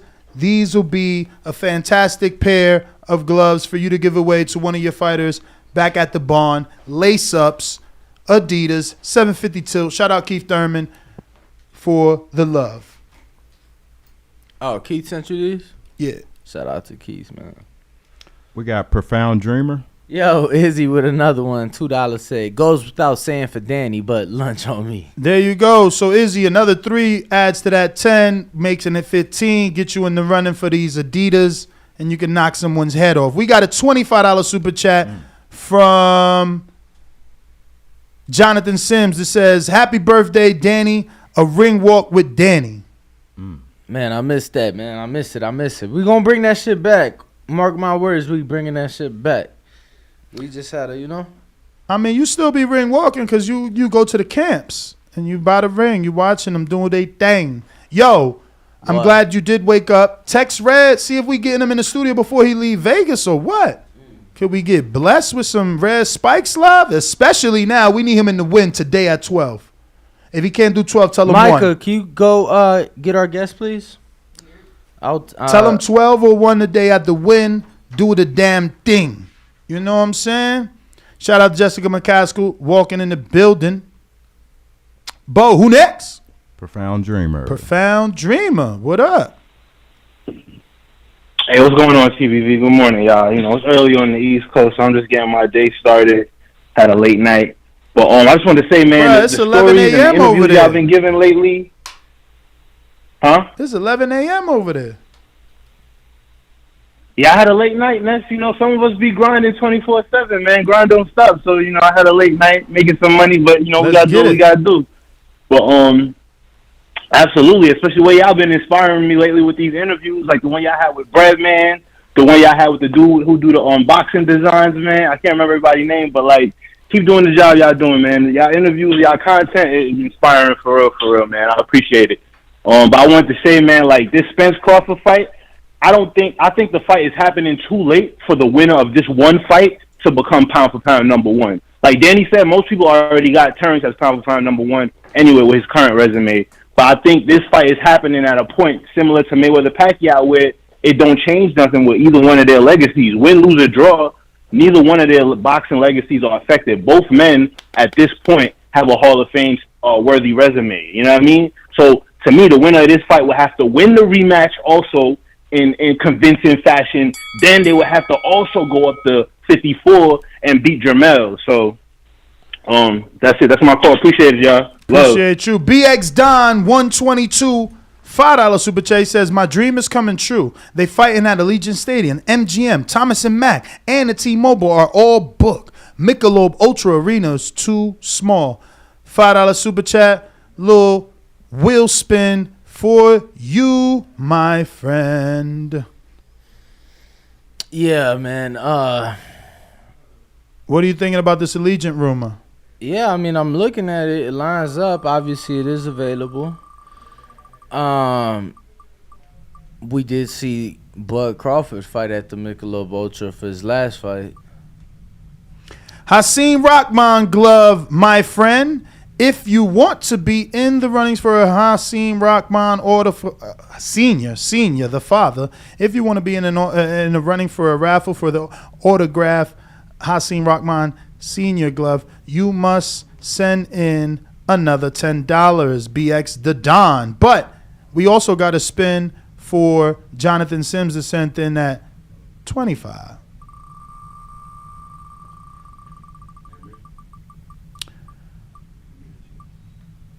Looking like the IBO hat, so he's down to 20.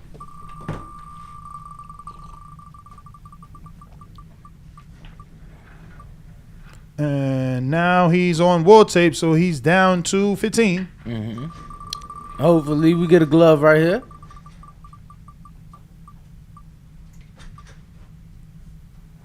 And this one is the keychain, so he's down to 10. All right, so he's going on all. Everything, a little bit of everything. What he got? War tape, IBO, and keychain. Now he got the Hasim Rahman glove. If you send another 5. Another 5. So it was, that was for Jonathan Sims. And we're going to take a quick intermission and be right back as we have the undisputed champ, Jessica McCaskill, and I believe her trainer, Rick Ramos, in the building. Quick intermission. Be right back after this message. A score to settle. Canelo versus Triple G. Controversy, brutality, hostility. For glory. For the trilogy. Canelo Alvarez versus Gennady Golovkin 3, September 17th. Streaming live on ppv.com. Order now.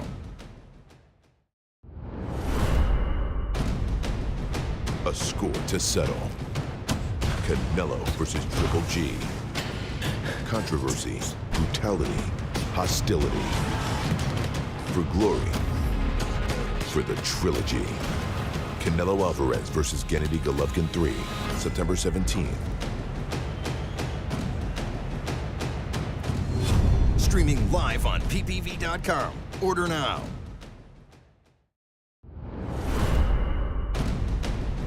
A score to settle.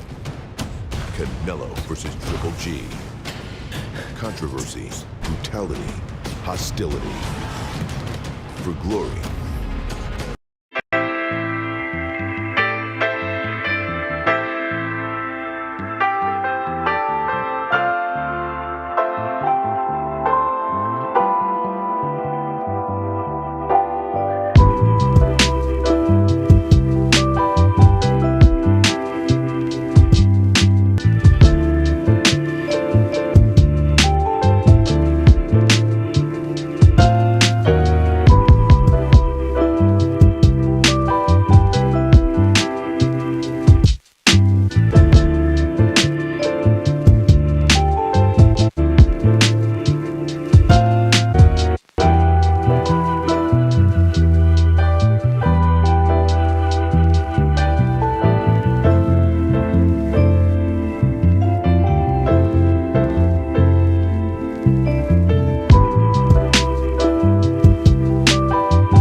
What's up, ladies and gentlemen? We are back and we're joined by the dynamic duo that is Rick Ramos and Jessica McCaskill, the undisputed champ.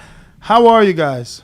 Good morning. I'm great. Good morning. Good morning. So I'm happy that you guys are in studio once again. And this is now the second studio you've been to. So we got to, when do you leave?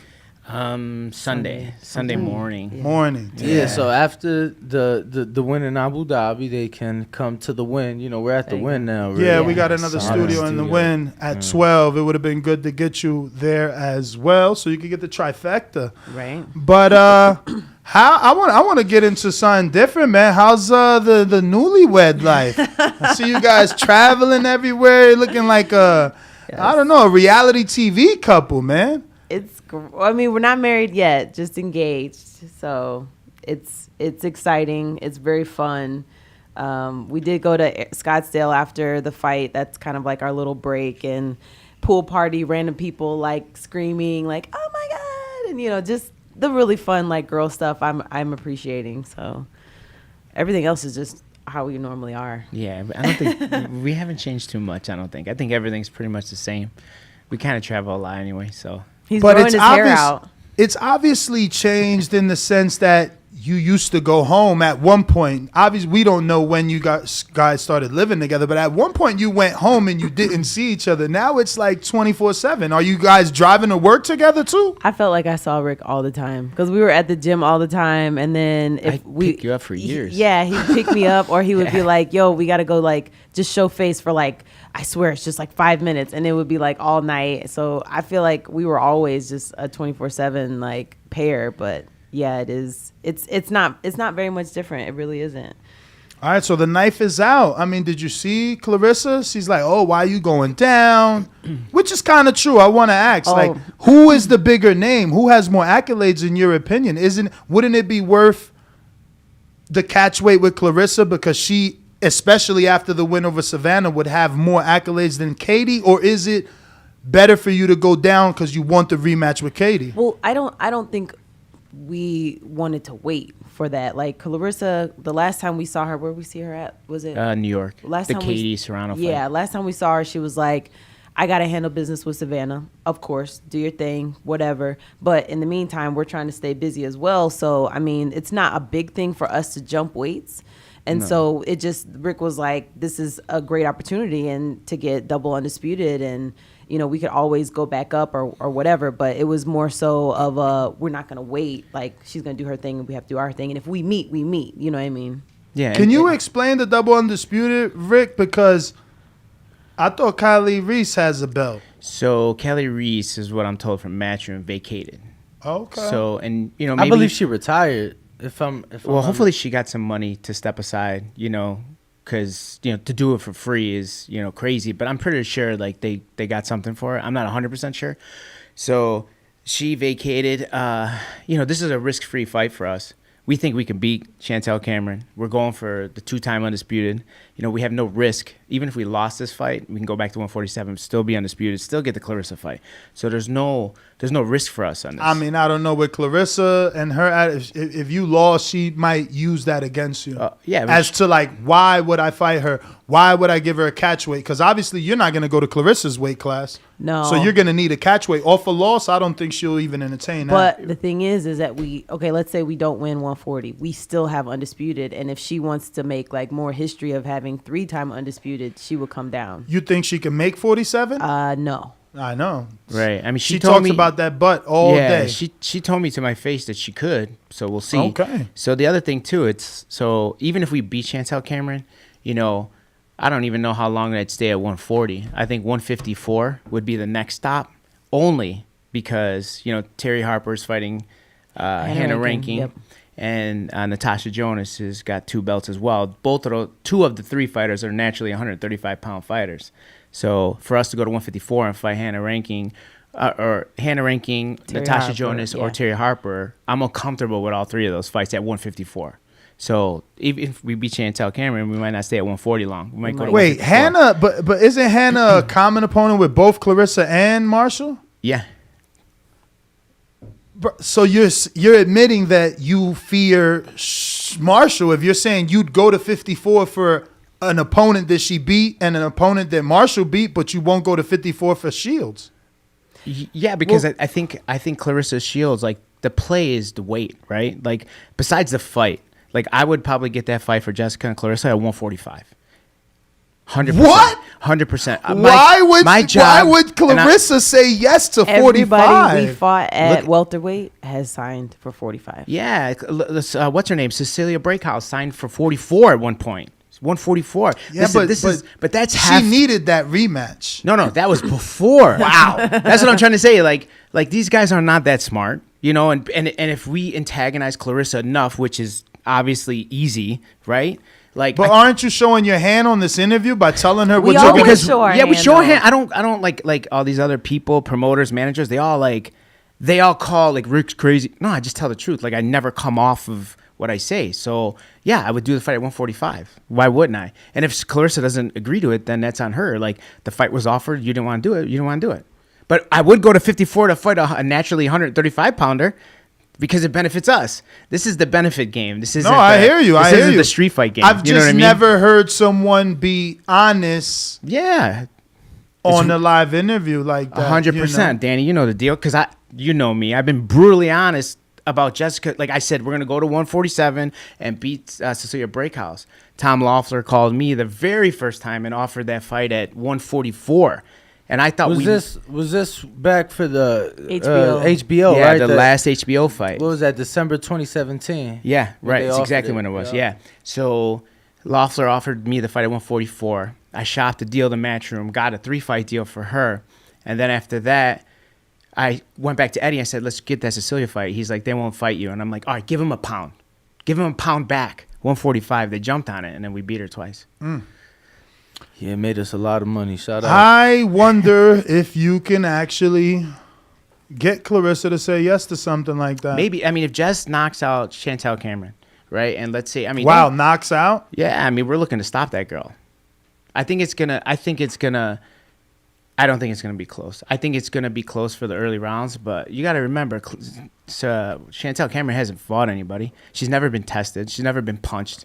You know what I mean? As far as, if Jessica stops Chantel Cameron, and we're everybody's looking past Savannah Marshall. Savannah Marshall might knock out Clarissa Shields. Yeah, I ain't buying that. I mean, it's an even fight right now. I've never, the booking. other than Wilder Fury, like that's the first one that comes to mind. But I can't remember two high-level fighters knocking each other out, like That's on that true. level.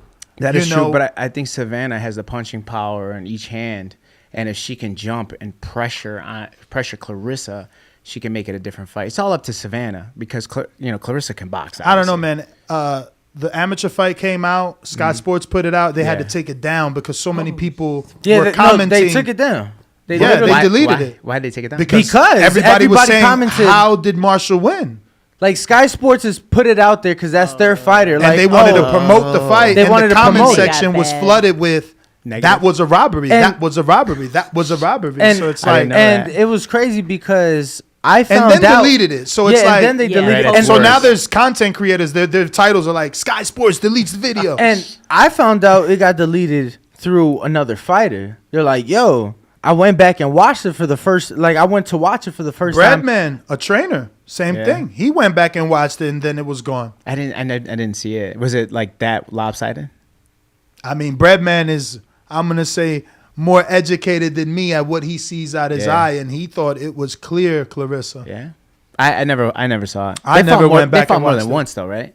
Yeah, but she only beat Clarissa that one time. Yeah. Okay, Her entire career is established off that win, though. Yeah. I mean, but there's a lot of people's careers are, right? I mean, like if you think about it, like signature wins, everybody has their signature win, right? And amateurs. Man, look, we're not talking about your fucking amateur wins. I agree. If you're not doing shit in the pros, you get what I'm saying? Like you got to be doing something. I agree. She's undefeated. She's fought her in the past. I mean, that's the selling point. I guess Savannah Marshall's people were smart enough to create money out of it, right? So I mean, they did their job. And Savannah Marshall's got to win. If she doesn't, then we know where she stands, right? Summer didn't make the trip this time? No, Summer, she's back home training for a fight. She fights October 15th back in Chicago. So, yeah. You're keeping her extremely busy. Trying to. It's tough. I'm paying my own way, so it's a little bit difficult. You know? How old is she now? 21. That's crazy. When is Matchroom going to take a look at her? Ah, man. Man, they need to, man. Summer's nice. Like, when I tell people Summer's nice, like, Jess, I fuck with you. My people. Summer's nice, though. Bro, she's nice. And it's crazy because she's just so young. Yeah. Like, that first thing I asked, because it was like, she just has so much ahead of her. Yeah, a lot of time. That's why I'm trying to, I struggle with, don't want to rush, don't want to put her in a situation where it's too much for her too soon. So, I kind of go back and forth with it myself, but it's time for her. She's a fight or two away from something bigger. Don't get me wrong. We were offered the Sandy Ryan fight right before she lost to Erica Fares. And I agreed. The money, everything was there. And I said, okay, 147 pounds. They called me back. I agreed. One phone call. They called me back and they said, no, it's got to be, I think it was 143. And I'm like, Summer can't even get that low, No, 147 or nothing. And then they were like, well, we have to pass. And I'm like, you offered me a fight at 147. I agreed. And then she lost that fight. And I think that was a fight for us to win. I felt like Summer. Isn't that the Australian girl? No. Ryan? No, Sandy Ryan. UK. She's, from the UK. Okay. Yeah. Yeah. But so I want to go back on something you said, because you said Cameron hasn't fought anyone. Mm-hmm. You don't rank McGee? No. I mean, I Whoa, you laughed, champ. Well, no, I think it's just she won a belt. Yeah, like she won 8 ago, belts. What do you mean? She just lost it. Jessica won 8 belts. Yeah, no, and that's why she's undisputed. But I'm not knocking. So now we're diminishing champions. Who did she win to get that belt? No, there's levels of champions. Let's Don't do you agree? Let's do the fighter tree. No, she fought. Yeah, but it's not. There's levels of champions, but there's 1,800 heavyweights. You know what I'm saying? So it's like, if you win a belt, that's only one division. There's only one division. So if you win a belt, I think you deserve credit. And she fought Reynoso, right, for the belt? Or you have her box record? I'll pull it up. Okay. There you go. She fought... Or no, she fought Estetchen or something? Yeah, Estetchen. Yeah, how old is she? Estetchen... They don't even have her age on BoxRec. My point is, I think, when you know Triple G's 40 Saturday. No one's talking about his age, and he's a champ. You guys are But Triple G's won more than one belt, and he's fought an elite level of people with a huge amateur background. But he had to win the first belt. No, I'm not saying she's not credible, but I think everyone argued that she was. I thought she was an older style fighter, Mary McGee. That's what I think. I just think she's an older style fighter. So you don't rank Melissa Hernandez either? No, she's 41 years old, and no, Melissa Hernandez was good in early 2000s. But it's female boxing. How many 20-year-olds do we have? Okay, we don't even have that many. We have Sandy Ryan. We have Summer Lynn. I'm begging to get on. Summer Lynn's not on TV, and Sandy Ryan just fucking lost. Like, how many 20 to 30-year-olds do you have that you could be like, oh, she's too old, oh, she's too young? Like, okay, let's skip the age and let's just talk about the performance that Mary McGee gave. She probably, maybe, possibly Wishing on a Star won like one round. That was like a terrible in the Cameron fight. Yes, it was a terrible. I watched it again yesterday. She gassed out so fast. I don't know that I'm gonna agree with one round. Like, look on the BoxRec. The numbers. I don't care what those people say because we all know that they are corrupt. Canelo had a fucking draw versus Mayweather. No, and I get that. But so I'm not worried about those judges. I'm not saying that Mary McGee isn't good. I'm saying that I don't think she came from a different era of fighters. She came from, in my opinion, the Cecilia Breakhouse era of fighters. So she's an era older, even though she's younger than Jess. I just think she came in the wrong era. That's all I'm saying. Like, I still respect her talent, but I think I think I would have liked to see her win a belt against maybe a more quality opponent. Stechen's older. Summer would destroy Stecchen. Summer would do the same thing. So it's like, you know what I mean? It's just opportunity. And it's really financially, right? Because I'm buying all Summer's fights the same way that her people are buying their fights. It's just they have more capital than I do. I'm out here by myself. They have a team of guys, so it's different. So that's where we're at. But I do think... I rank Melissa, man. She's Melissa Hernandez? Of course, brother. She's a vet in this game. But again, she doesn't get from an destroyed. Nobody walks through her. Yes, they do. Yeah. Who walks through Melissa? I don't remember who Chantel Cameron did. So then how you going to say yes they do and say you don't remember? Chantel Cameron did. Okay, one person at the end of her career? That's who we're talking about. You said Chantel Cameron. Melissa's been in this game for a minute. She's been a world champ. I don't know. I respect Melissa Hernandez. I just think, again, she's on the back end of her career. She's in her 40s. And that was a fight that I don't even think they should have got for Chantel Cameron. Like, for some reason, she fought a lot of older women, and they didn't put her in there with anyone. Jess fought everybody. You know what I mean? And I don't feel like Chantel fought anybody. We actually pulled up her opponent's stats. Oh, man. And I have it somewhere. I have to look for it. This is where I start when I start thinking about, okay, is this a quality person? Like, I look at how their opponents and their opponents' wins and losses. Like, my wins and losses for my opponents is like their wins are skyrocket and their losses are very minimal, where usually it's flipped. Like Chantel, she's got like her opponents have like small number of wins and a crap ton of losses, and it's like, yeah, you're fighting like 5-20 people, or like 10-10, even people with like. But how is she looking? Because Crawford and Errol's opponents are not the same. Even the ones that are the same, they would come at a different time and, like you said, era. Yeah. When Errol fought Brooke, he was an elite. When Crawford fought him, he was done. When Khan fought Danny, he was an elite. When Crawford fought him, he was done. Ain't nobody saying Crawford is dog shit because of the opponent's records and the losses. No, they're calling him pound for pound. Yeah, but no. You guys are going off the resume. What about the way the person's fighting? Exactly. Mary McGee looked terrible in that fight. But no, okay. But we're also talking about Bustos. Cameron, though. We're also talking about Cameron. He said Cameron's like she couldn't stop Bustos. Bustos is older too, and I so like you guys Bustos. are well. He already said he already put the pressure and said you stopping this girl. Yeah, but he nobody said she's stopped trash. Bustos, right? Nobody has. I've been begging for that fight. Yeah. We were trying to fight her in Chicago when we fought for the WBC. We stopped her. Like Jessica will stop her. There's people that Katie fought where there were so many fights where it was just like Katie won all the rounds, and it's like if you're that level of elite fighter, you should be stopping these people. You shouldn't be just drifting through for like this isn't unanimous. This decision. isn't like, and I say this.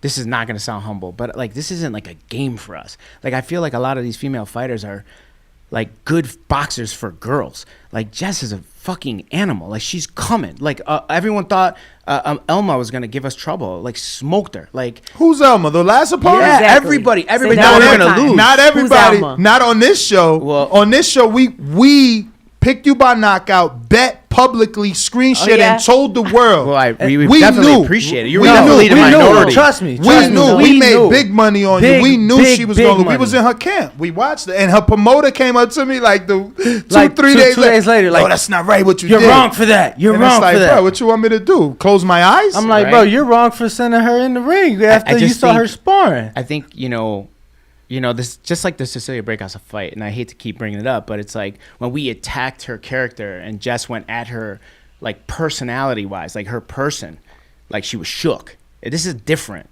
I think Jess is different. I think the way I do business is different. I do it aggressive. I do it personal. She does it aggressive, and she does it personal. And it's not like trash talk. It's just like, yo, this is what we think. When I come for you, no excuses. And the first thing that happened after I beat her is she had a list of excuses. And here's another stat that people don't ever talk about. Like, everyone says Jess is sloppy, this, that, and the other, whatever. Everyone holds against Jess. Cecilia Breakhouse had a point taken away for holding. Katie Taylor had a point taken away for holding. I don't even know. Erica Farias. Like, those girls never got points taken away. They all had points taken away when they fought Jess because it's real. And they feel the hate. They feel the anger. And they feel like how bad we want to be here. You know what I mean? This is like, I can't, this is just my opinion, but for some reason, if I give my opinion, the whole boxing world go crazy, like, Rick's crazy. No, this is just the way I see it. You know what I'm saying? Like Kanye said, like, crazy, Rick is crazy is basic at this point. Like, people need to start coming up with some other stuff. Yeah, this is the way I see it. Yeah. You know what I mean? I'm in the gym every day with multiple fighters. I'm at everybody's gym every day. I knew, Mary McGee for a long time. I was a fan of Mary McGee when she first started. You know what I mean? And we helped her with sparring. I've been around these gyms. I know. And there's a lot of girls out there who are good for girls, but they're not fighting like they want to, like it's end all be all. And if we fight, like every fight could be our last. And that's why I think we push through. That's just the way I feel. You know what I mean? And that's how I feel. I don't know. So you calling for the knockout because you guys are like on this 2-fight knockout streak? Or no, what? I just think because at the end of the day, Jessica has like 35%, so that right. Doesn't scream knockout. 100%, but Jessica's never fought at her own weight. We're fighting at 147. We're fighting girls at 160. Girls who are naturally at 160. Girls are naturally at 154. No one thinks about that. That's the shit I think about. Like they're saying Jessica's knockout percentage. I get it. I understand what you're saying. But like you said, you can't look at the resume, right? You got to look at what's really going on. Jess fought Cecilia Breakhouse, who's dominated at 147 her whole career. But she was old. She was. You calling people old on this interview? You gonna tell me Cecilia's not old because she could be my grandmother? You didn't say that before we fought her. But I didn't say we made her old. Let me tell you something. We made her old. Let me tell you something. I don't say she's old because I don't say fighters are old. You said these fighters are old, so now we're gonna put Cecilia in that category. You made everyone else old, so Cecilia's definitely old. Now she's old. We made her old. Bro, 100%. How old was she in the HBO fight? How old was she in the rematch? Before we fought her? We made her old. But how old was she when you fought her? 37? How old was she? And that's not old, but somehow McGee is old at 35. 100%. Yes, I have the answer for that. I have the answer for that. I have the answer for that. No, stop. No, man, picking and choosing who's old. He ain't even going by date of birth. Let me finish. I'll tell you. Okay, go for it. Mary McGee had a child. Automatically physically older. Right or wrong? That's very true. That's very true. Yes or no? I see women bounce back all day off babies. Answer the question. The credibility goes Look at Jordan Plant. She worked out her whole... She fighting? She's not fighting Jordan Plant. Did you see what she did? I know what she did. So if she can do it, a regular woman, and no disrespect by using the word regular, she's not a fighter. She's not an athlete. She's trained her entire 9 months. The entire 9 months she trained. Squats, deadlift, weights, everything. Yeah. You know? You can do that when you're pregnant. Exactly. So why is he trying to say like, oh, she lost years because she got pregnant? So the difference is like when you choose let's say yeah, but that's not my point. The point is you asked me why I think she's old, and I just told you she had a child. Yeah, but what's physically take a beating? Physically take a beating from that. How? How many successful? How many successful? Fight, bro. Yeah, that's what I'm saying. It's not even in the same conversation. It's what you choose to do. you can't say because you got pregnant your body's destroyed. That doesn't even make sense. I didn't say her body's destroyed. I said her body's older. How? Physically, she just gave birth to a human being. Yeah, so your metabolism speeds up. Your biological clock speeds up. What is he talking about? You can't get older from having a baby. So you don't believe that people could be physically older in the sport of boxing? Bro, the date isn't gonna speed up because I got my girl pregnant. So she's not getting older quicker. Bro, but you're taking it in a literal sense. But he's making it literal. Your body goes through so many things. Different. Like Katie Taylor's younger than Jess. She's physically older. She's been wear and tear. She had 250 That's amateur your fights. opinion, man. Yeah. You don't think that's true? I can't say that because you have a baby, you're older than someone sitting next to you with the same date of birth. None of that makes sense. Not the actual number, but like if I fought somebody who just had a baby and I knock them out, they'd be like, "Oh man, well she just had a baby." Just like first of all, I would be just basically underrated for taking that fight. And then when people have babies, there's a bunch of stuff that happens that your body's not the same. Your hormones are wrecked. So you're telling me that this woman took a fight 3 months after having a baby? That was the Katie Taylor. She took it 6 months after she had the baby. Yes. Half a year, not 3 months is what I'm saying. Is there a difference? How much time I don't think that's much difference. Okay, so Rick Ramos knows all. How much time you need to recover from a fucking pregnancy? At least a year. Why? Like what average person takes a year off of work? You gotta let the woman. Unrealistic. You gotta let the woman. No one gets postpartum. Be heard, what is it? What is it even called, Jessica? When you get off of, you leave off of work. No one gets a year off. What is he talking you only about? get Because 9 they're not months. fighting. In the U.S., They're you sitting get in 9 office. months. All right, 9 months. It's unrealistic. In the UK, you get more because am I nuts right now? Like I feel like yes, but you don't think there's a physical difference. I don't think that the woman got older. Not older. Let's say physically older. They can't do the same thing. Yes. They can't do the same thing. The wrong word is being used, but I 100%. Even wear and tear is the wrong word. So now you're telling me that going through a pregnancy is the same like going through a fight or going through a camp. Yes. It's worse. I think it's worse. Yes. I'm done. Yes. Because like you can just have such an like your hormone balances be off and then you gain a crap ton of weight, not because of anything you're eating or doing. It's just and we're going back to what I said. What you choose to do when you're pregnant. Jordan Plant chose to work out. But the thing is, not one thing is physical, but right. the thing is, like, there's mental things attached to that too. So I 100%. Okay, so agree. now we talking about weaknesses. But that ain't got nothing. No, that has nothing to do, bro. It's hormones. You're talking about Science. during the 100% pregnancy. Hormones. And then there's that space, and then after the baby pops out, like it's a whole other thing. So like, yeah, I could be working out my whole pregnancy, and then once the baby comes, everything is like wrecked. Okay, but what about the women that don't have postpartum? Like, why y'all trying to put that on every pregnant woman? It's not even that. Let me finish my sentence. There are women that pop the baby out. They don't have any issues. I don't got any postpartum. I'm not sad. I'm not emotional. You know what the fuck I did as an inner city mom? I went to fucking work. Okay. That's what I did. And my kid is with a daycare or a babysitter. Yeah, what are we talking about? Like I come from the inner city where dozens of women go through life with, and that's what I'm saying. You acting like a rich or a semi-okay athlete is gonna have a pregnancy. Fuck it. We talking about Katie. She's rich. Yeah. You acting like her pregnancy is the same as a regular person. And I'm not pointing at you. I'm saying a regular person. It's not the same pregnancy. But just because the people None of that. Not even the care. What do you mean by that? I don't even understand what you're saying. Bro, a regular person got to go back to work. Right. A regular person doesn't even get leave off of work. Sure. Like a rich person, 6 weeks, yeah. a rich person can take off. A rich person has what's that? I understand what you're saying. So you're saying basically they get the better comfort of Of course, it's not the same. All right, but if Jessica has a baby right now, it's not the same as if she would have had a baby 20 years ago when she was not a champion. At the end of the day, a couple things. You're still carrying and pushing out a human being out your body. And as much care as you can take care of yourself throughout the pregnancy, no matter what you do, there's things that just are out of your control that the woman can't really dictate. But we can't put that on every single woman. No, not every single woman, but at the end of the day, the physical is still there. It's either you had to carry and push this child out or you didn't. And they say, bro, they say that. I just don't think there's a template for everybody. You can't just say you have a baby and you're old and you're wear and tear. I mean, Bernard Hopkins went to prison and came out and had an entire career. Like, everyone has different paths, bro. Yeah, but we're talking about one person. You asked me about one person. I gave you my answer about that one person. We're talking about pregnancy, putting a person, making them. Oh, I just don't see that. How excited are you guys to fight in the Middle East? I mean, now we've been seeing a lot of fights out there. It seems like Matchroom. That's the new Matchroom plans home. to do business out there for time to come. I feel like I can't really like grasp what the vibe is going to be like. Have you guys ever been out to the Middle East? Not to the Middle East. So I think it's just going to be like a whole new experience. But at the same time, like, to be very honest, it's going to be, I feel like we're going to be in and out. Like, we're going to be there for a while, like before the actual fight. To get acclimated? Yeah, but like, I mean, sometimes my head is just down and like we're training and I'm like, so it's like, I don't know if I'll be able to go see the sights and all that because I'm just going to be like tunnel vision. So y'all didn't add time on the back end? No, not yet. We still didn't even do our flight stuff, but we just have like planning at this point. But it's like if you win, you're so excited, you just want to come home and see your people.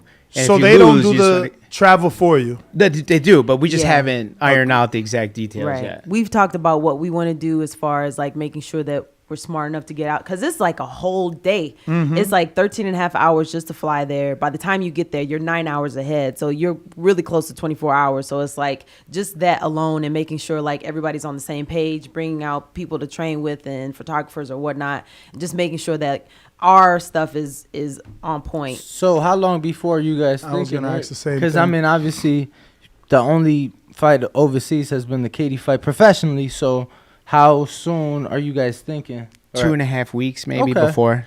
Yeah, 2.5 weeks. I figure a day or two. I think that's more than enough. Yeah, I think the day or two will probably be a little jet lag, maybe even 3 days at the worst case, and then we'll pick it up from there. But I think 2.5 weeks is good. That's what do you think about running the minute you get there? Like a nice long run to get tired. That's what Devin Haney decided to do when he went to Australia. Yeah, he said to tire himself out to make sure he falls asleep. Oh, to catch up with the time. Yes. I mean, I think so. Like soon as he landed, he started but he ran. I mean, I feel like everybody has their thing. So if he knows like that's what's gonna do it, I think I'm gonna be tired. I was tired after this flight here. So I think I'm gonna from Chicago. Well, we were like we said we were on the tarmac for 2 hours before we flew out. So it's like why? Yeah, the flight. They said the plane was too heavy, and I was like, y'all need to get off. Just go ahead. Yeah, they were taking shit off the plane. They like burned fuel and took stuff off the plane. I was like, this is bananas. So, but I think the first couple of days, and then I mean we're early birds anyway. So what we normally have to do is like the week of the fight, start staying up later and later because I don't want to be yawning at 8:30. They saying in the chat the flight gonna make Jessica old. It might. Shit. Fuck. Yo, so I gotta ask because I don't know if this has came out, but what time? Like, are they fighting nighttime there, or is it to accommodate primetime U.S.? I think it would be like 4 o'clock here because that's kind of like where the Anthony Joshua fight landed, right? It was like maybe 3 or 4 o'clock. Well, I'm at Anthony Joshua, is different. I don't know. Like we've seen fights in the same venue in Etihad where they do it fucking Sunday morning to accommodate U.S. I think it's gonna be super like midnight. So you don't know yet? We don't know. No, that's that's something to know because I mean, if you're gonna be fucking fighting Sunday morning at 7 a.m., you probably should prepare. I don't know. Like that's what time is sparring? I hate when people try to too high make a big deal about that. Like I agree. Most of the gyms I go to, y'all sparring at 11, 10, 9. 12, so it's not that big a difference. We spar probably like 4 p.m. Oof. Yeah. But that's on certain days. Before we left to come here, we sparred at like 7:30 in the morning. Yeah, but that's so your body's already used to fighting in the morning. No, and I mean, I'm sure you guys are still doing the strength and conditioning in the morning. 4:45. Bro, I was there with them. Rick thought I was. Oh, you on that Canelo shit, doing strength and conditioning and boxing the same day. Yeah. Oh yeah. I mean, sparring the same day. She works out about 3 times a day. We don't do strength and conditioning and sparring the same day, but we do have multiple workouts. What's your thoughts on Canelo doing that same day? Wait, doing the same strength and conditioning and sparring on the same day. And or running. He says he wants to have his legs tired so he can, obviously emulate being tired in the ring and having to dig through that. So he'll run a long distance and then spar? Mm-hmm. They're basically on the same schedule as us. They're like doing 2 or 3s a day. Yeah. So, he actually works out a little less than we do. They spread it out. spread it out pretty well. How far is he running? I think that's an important. I don't know if he gave out the miles. I think that's an important number to know because like that would kind of say a lot. But like Rick doesn't let me run more than 2 miles, and most of the time it's like a mile and a half, and you just do it fast, because it's like people are out here. What running. pace? You use a watch or a map my run or anything like that? No, I don't. I actually don't run outside anymore. I haven't ran outside since like 2019. So treadmill. Yeah. You have the little curvy one. We have that strength too. and conditioning has that. That's crazy. I hear it's hard. They got one in Top Rank. It's really. I mean, you control it. So if you're on the curve, that's when you're going really fast, and if you're on the dip, then that's when you slow down. So you can control it, but it's like. It's kind of wild to just go for it, just like. But yeah, I mean, I think that's a really good emulation to do, but I don't think I would do that. Like I think I don't like this last fight. The commentators were like, "Oh, can she keep this pace?" And "Oh, this is like real a lot." And I'm like, "We train for this." Like, my legs were fresh. Everything was fresh. Like I was like mad. It only went like 3 rounds. Like I was ready to go. I'm out there with clickers, clicking punches. I know where a punch count should be in 2 minutes. In sparring to emulate what we're gonna get fight night, it's always like 50%. So I make sure the numbers. Jess is throwing about 110, 120 punches in sparring around. So in fight night, she throws about 50, 55, high 50s. So that is spot on. That's what I'm looking for. You guys sparring 2 or 3 minute rounds? 2 minute rounds. Okay. And everything like that's the thing too. Even with all my female fighters, they don't run more than 2 miles a day. Like I hear some fighters like, "Hey, I just ran 5 miles," and that's crazy to me. You fight 20 minutes. You ran 5 miles. They're doing 5 miles in, 35 minutes or whatever. So that doesn't really make sense to me. Yeah, but that's a 12-round fight. Yeah, no, he's saying for a woman fighter. Yeah, for woman. Really, yeah. And really, a championship fight for Jess is 20 minutes. Yeah, it's a lot. So when I hear the 5 miles, I feel like they're just beating up their bodies. We used to just do 2 miles a day. We used to do 3 minute rounds. And then you switched it in between the Cecilia fights? Going into the second Cecilia fight, I switched it because I felt Jess was getting warmed up, and then the round ended, and I'm like, man, this is not working the way I thought. Yeah, I always feel like if you, like, down here, Keyshawn was doing 4 minute rounds, but I feel like, okay, you want to do that as the A side because you want to push yourself, but as the B side sparring partner, I'm going to pace myself now because now I got to fight 100%. This elite level fighter for 4 minutes. Hold up. That's a good point. Let me get defensive and get on the back foot. They slow you down. Actually that's a really good point. I don't know why they do that whole 5 minute rounds in the TMT. It's like, bro, who the fuck? Like, I know I got to do 8 minutes in 1 round. Oh, shit. I'm pacing. Here's the jab. I'm taking a back step. And the other thing, too, it's like you know what you can do in 2 minutes. Exactly. You know what I mean? Like, and if you train for 2 minutes, she can be like, and know what you got. Exactly. He used to always be like, you got to get started faster. And I'm like, I'm trying. Like, I don't, like, it was just like in my head, I'm trying to like put together some kind of equation of like get started faster. And that's what helped. Yeah, for sure. Because I felt like we tweaked everything. Because before I'd be like, hey, Jess, run 3 miles. And I'm thinking about it. I'm like, this is too much. Are you guys working out at all while you're here? Yeah. We tried to get sparring with your girl, Hollywood. But the champ? Yeah, she said no. Well, she hasn't responded to me. I don't know what happened. Hollywood, Desiree. Desiree. Yeah, she hasn't Let me see what I can do. I got someone that helped her get that other fight she just had. That was a good fight for her because I tried to get my other fight, that other girl. That was a great fight for her. It was a good win. The girl was like 5-1 or something. That was a good. Nice. Yeah, it was a good win for her. So you're looking for welterweight sparring? Yeah. Only females? Yeah, for now. So you don't spar? She doesn't spar men? She only spars men, but it's got to be like the right guy. You know what I mean? Like maybe 140-pound guys or maybe 150. 26? No, too small? Too small. But like 150-pound guys without. 126-pound man is too small. Yeah, because I just think that they throw too much. And like, so they're like volume based. Yes. So I feel like that's a little unrealistic what I'm looking at. I need Jess to like move her head. If she goes in there with someone too small, she'll walk through them and then we're not working on defense. You know what I mean? So. Danny, who you got in mind? You ain't got nobody in the chat? He said. Hey, in the chat. She's in the chat. Well, shit, 40-pound guy. Bo, what you wearing these days? About 165, and I'm down if she down. We got the ring 12 feet away. We can't. Your boy said he hurt his hand. Downstairs. He hurt his hand. He already out. He gonna be one punch on me. I didn't want to shake their hand with my right hand because my knuckles was like skin peeling from hitting the bag. But I'm with it. I ain't tripping. Yo, my man's Bo go downstairs and hit the bag with no gloves. No gloves, no hand wraps. I was gonna ask in him, khakis, you know. In khakis, no. Khakis and Timberlands. No. If I get in the fight, that's how I'm gonna be dressed. His polo boat shoes and a a polo a nice little polo tee, man. But I was thinking like Sean Brewer for the smaller weight. Then you mentioned females. I was like Serena McCoy. Them people I know that's kind of around the weight. But Serena's smaller, right? Like Serena McCoy ain't gonna answer the phone either. Yeah. And I was thinking Sean Brewer too. I was thinking Sean. He's not. He's not he's not a high volume. He's more of a slick fighter, but that might not help if Chantel Cameron's not slick because he's like, you know what I'm saying? Yeah. Jab. You would have to be you. He's slick like who? Slick like Floyd-esque. Yeah. Oh, okay. Yeah. That's a big stretch. Yeah, you know what I mean. but that style, you know, like that's the pot a big shot. stretch. The pot it's shot. an attempt, yeah. But yeah, he likes to be on his toes with the that little one step over, you know what I'm saying? But he's nice. He's nice. I seen him spar Angelo Leo.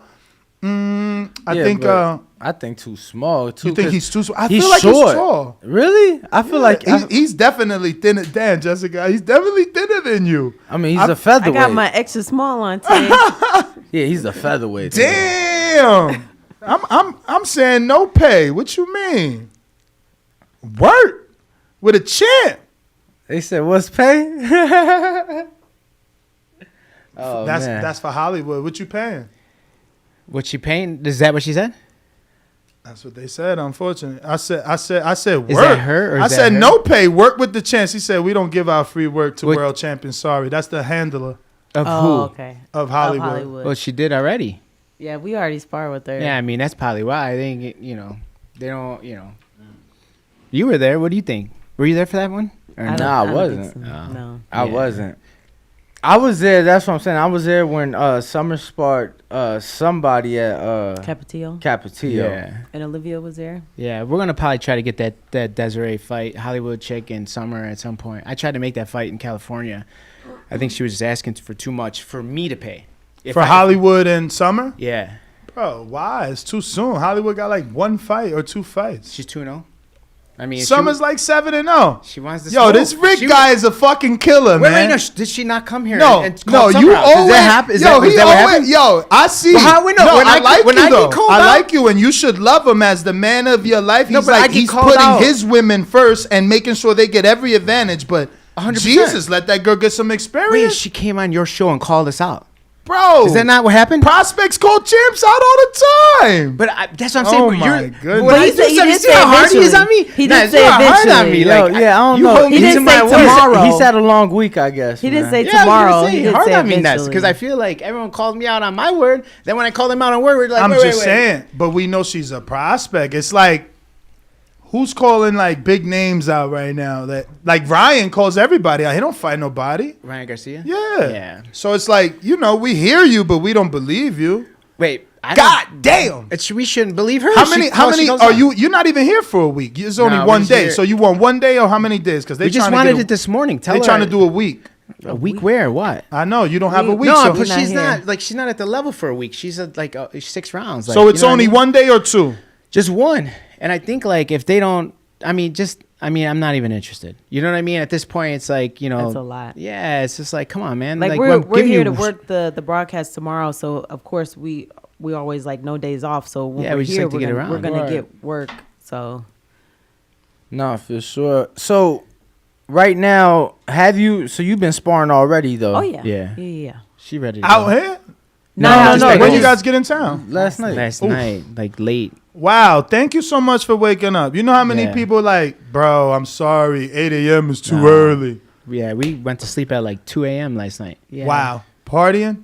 No, we just did the walk around. So what? It's the weed. No, they can You could land in Vegas and go out. What are you talking about? That's true. They already explained it earlier that they was too heavy. They had to wait 2 hours. Then they took off. They didn't land till midnight. So by the time they landed, they got their bags. We did like a walk around, but then it was like that was you it. See, so you're wrong. Nothing's closed at midnight. No, that's what I was telling I said, Jess, I remember we used to come here and be like 1 in the morning. I'll be out by 1:30 in the morning, and then that was cool because everything was open. That's when you I start. feel like everything's closed these days. There are some nightclubs that are open. So 200, man, and they said they'll guarantee she makes her work.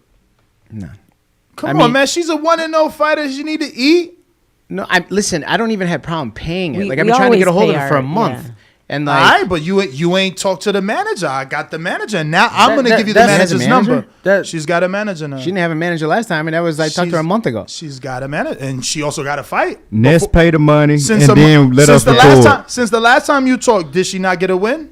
Yeah, someone did that. Yeah, well, yeah, but that's Roy. Ness pay the money, and then they let us record. We'll pay the 200. Let us live stream. Yeah, I know how. I know she. Come on. I know how. I know she got that fight. I don't think there's any way they'll let you do that because she's good for a good solid 4 rounds, and then it's like kind of downhill from there. I don't know if they'll do that, and it's like, and then I'm gonna look bad, like, oh, why is the champ beating up on this 1-0? Yeah, I just all need the time. I just need. I already said it. He put it out there. I said, can I pay the 200? But I want to record. Oh my god.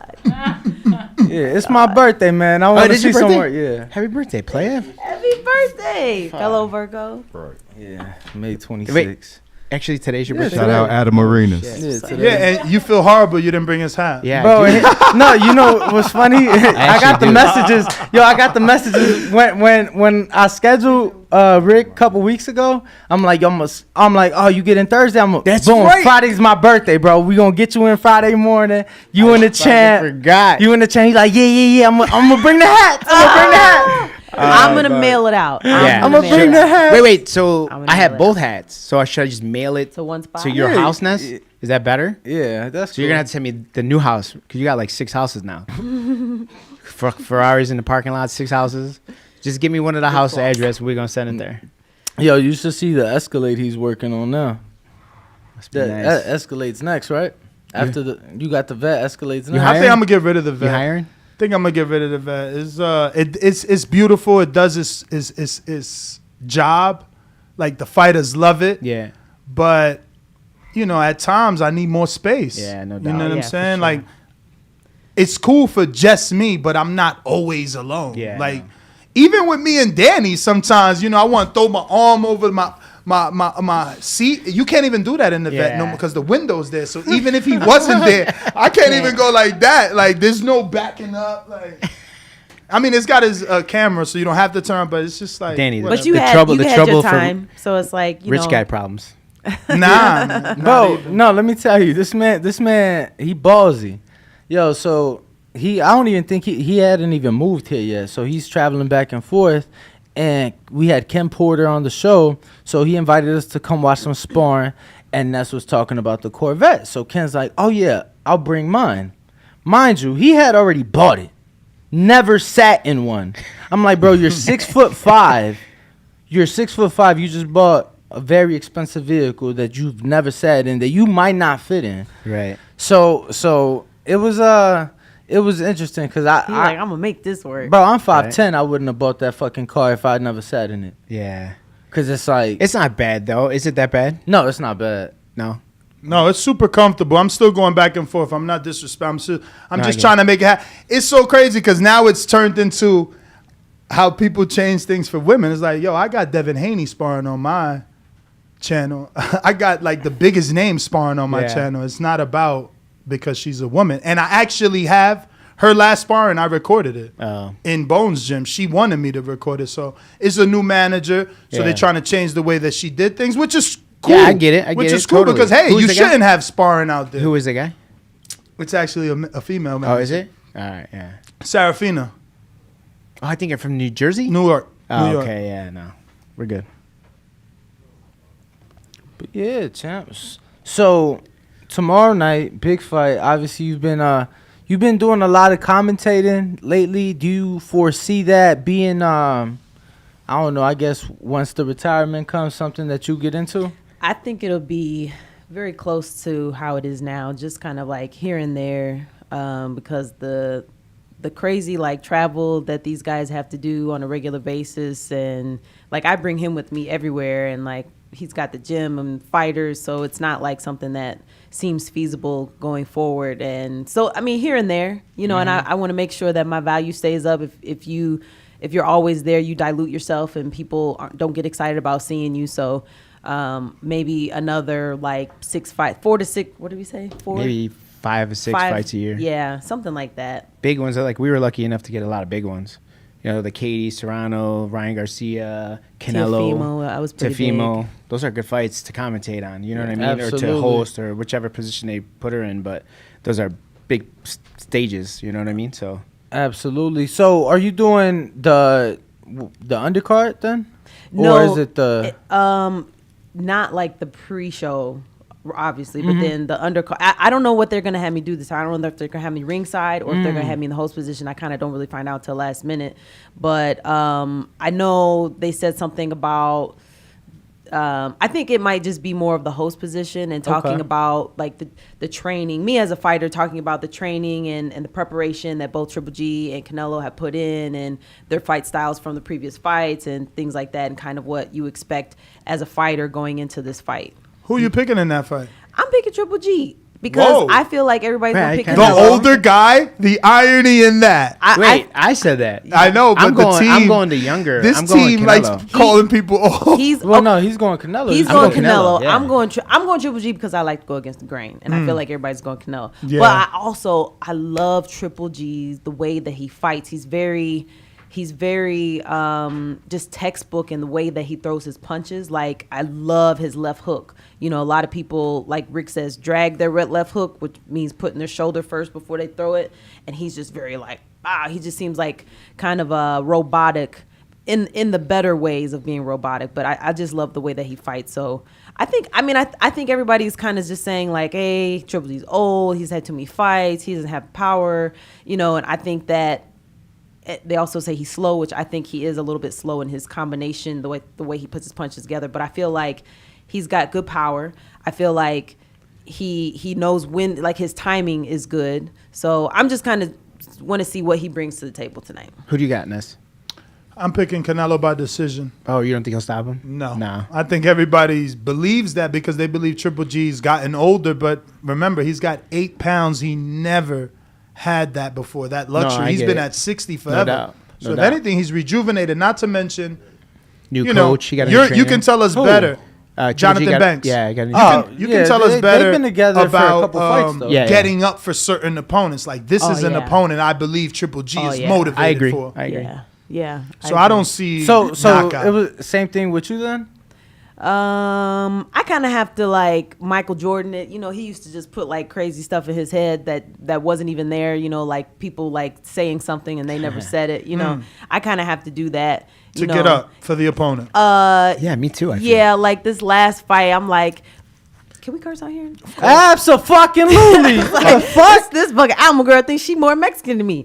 Fuck that. I'm coming out here with my Zapata on and like I was like, and then we got the music going. Like, even talking about it gives me chills because it was like, man, I'm out here to show my people. I'm out here, I'm representing, and Mexican people love fighters. Like, that's why a lot of Mexican people are talking about Triple G, because they know he's a fighter. They know he's down for the scrap. Mm-hmm. So there's a lot of Mexican people that are going for Triple G. You know, they might not say it too publicly, but that's the truth. No, there's shirts out here, Mexicans for Triple G. That's crazy.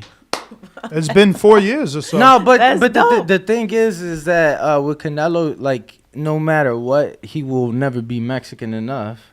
Everyone is like that, right? Like Oscar was like that. People don't see it, but it's true. Like, when he fought Chavez, bro, I don't think I called more family in Mexico during that time, because it was like I really wanted it. Everybody said 50-50.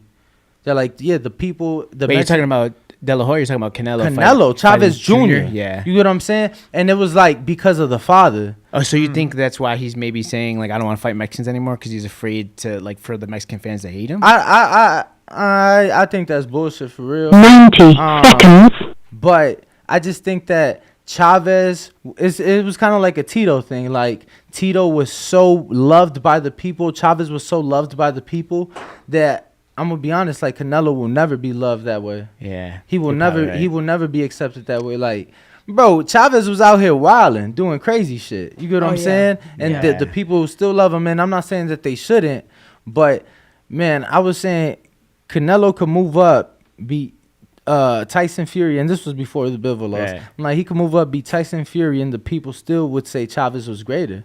Even though I think that what Canelo has accomplished, he's already surpassed Chavez. Yeah. As far as accomplishments. It's just a love that the fans have. It's just, we can't break that sometimes. And another thing too, it's like, you know, Julio Cesar Chavez Sr. would walk around and shake hands and hug people and, you know, remember how many times you see him holding a baby? You know what I mean? Somebody's kid and taking pictures with everyone, and you don't really get that. You can't get like within 10 feet of Canelo sometimes. You know what I mean? And maybe that's what it is. And he barely speaks. Yo, he's not really a smiling person. But let me get some of these questions before they get up out of here. Hold on. I just wanted to say this because I thought this was pretty fucking gnarly. Yo, his security detail is FBI personnel. You're talking about Canelo. Canelo. Yeah, this day kidnapped his brother or something, didn't they? Or something like that? They did kidnap his brother. He was negotiating the fight while they had his brother ransomed. It was fight week. It was fight week. It was a Rocky Fielding. It was the Rocky Fielding fight week. That's crazy. And you talking about a woman having a baby. I thought it was I thought it was how many years did Canelo lose, Rick? He was stressed out. It was Anthony Yildirim fight, wasn't it? It was after the fight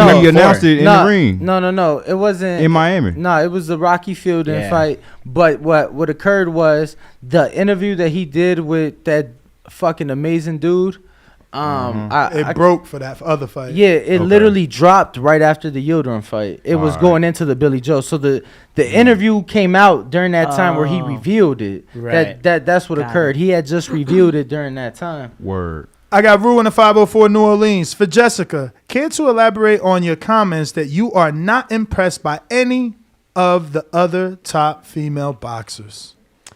I feel like a lot of the, I guess, who people would call top, like Clarissa or maybe Michaela Mayer, like some of these people, they don't work as hard as maybe they should, and maybe that's me thinking like they need to set a better example for these other fighters that are coming up, male or female. Like they have camps, they gain a lot of not Clarissa, but Chantel Cameron gains a lot of weight.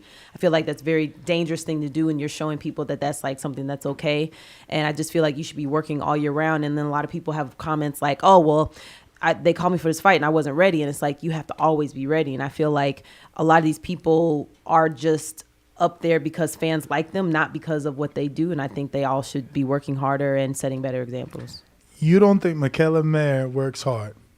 I don't. I just know that she talks about camp. And so, like, I think she's, like, in and out and kind of does her thing. And then she goes back to, I don't know. I honestly have no idea. I see her. Alicia Baumgartner definitely teasing her that she's going to struggle to make the weight. But, I mean, she's relatively thin and throws probably the most punches in the female boxing. So I don't think she doesn't work. Like, you will be exhausted throwing the amount of punches she throws. Michaela Mayer? You talking? I'm literally. I thought that was sarcasm. No. Like, what's her punch count? Yeah, like, what's her punch? I don't know. I think her against Hamaducha. I had to say her name wrong. I think her punch count was very high. When doesn't she throw? I don't know. I don't watch her. You think it's average? I don't even know. I don't even watch her. To be honest with you, I don't even watch her. She's coming. Ain't she 35? Nah, she like 30. You talking about Michaela Mayer? Yeah, she's a little bit older than 30. No. The weight. Oh, you talking about weight or age? Wait, I'm talking 30, weight. Oh, 30, yeah. But like Alicia Baumgartner's always in the gym. Jess is always in the gym. Like they're, you know, and Rick, I think like, you know, I think we kind of have a chip on our shoulder, some would say, because like people with gold medals and people who've been in the amateur Team USA and all this other stuff, like they should be where they're at. There's no doubt, right? We shouldn't even be here. We shouldn't even be in conversations, but this is like hard work, you know, sticking up for ourselves, fighting the whole boxing world, because I feel like every time I feel like I tell the truth. I feel like I give my truth. You could disagree, but it's my truth. You know, this is the way I see it from my eyes. I feel like we get ridiculed for telling the truth. Like, oh, so-and-so's not that good. Everyone goes crazy because we know like a different side of it maybe. I don't know. Sorry, go ahead, Danny. No, I was going to ask. I did an interview with you and Jess, New York, for the Teo fight. It was almost a year ago now. But in that interview, you told me that Alicia Baumgartner to you is like a smaller Jess. Yeah, no doubt. Now, and we talked about that fight. Obviously, you know, we thought... And it's a compliment, by the way, to Alicia Yeah, Baumgartner. and that's what I was alluding to. So we thought...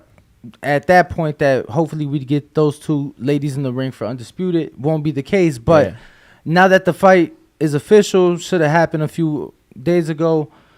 Can you kind of elaborate a little more on that? And can you kind of break that fight down for us? Yeah, I think, Jess, we took a fight a little too early. Like she fought, what's that girl's name? Leonardo 2. She might have took that fight a little too early, maybe 2 or 3 fights too early, and she got that loss.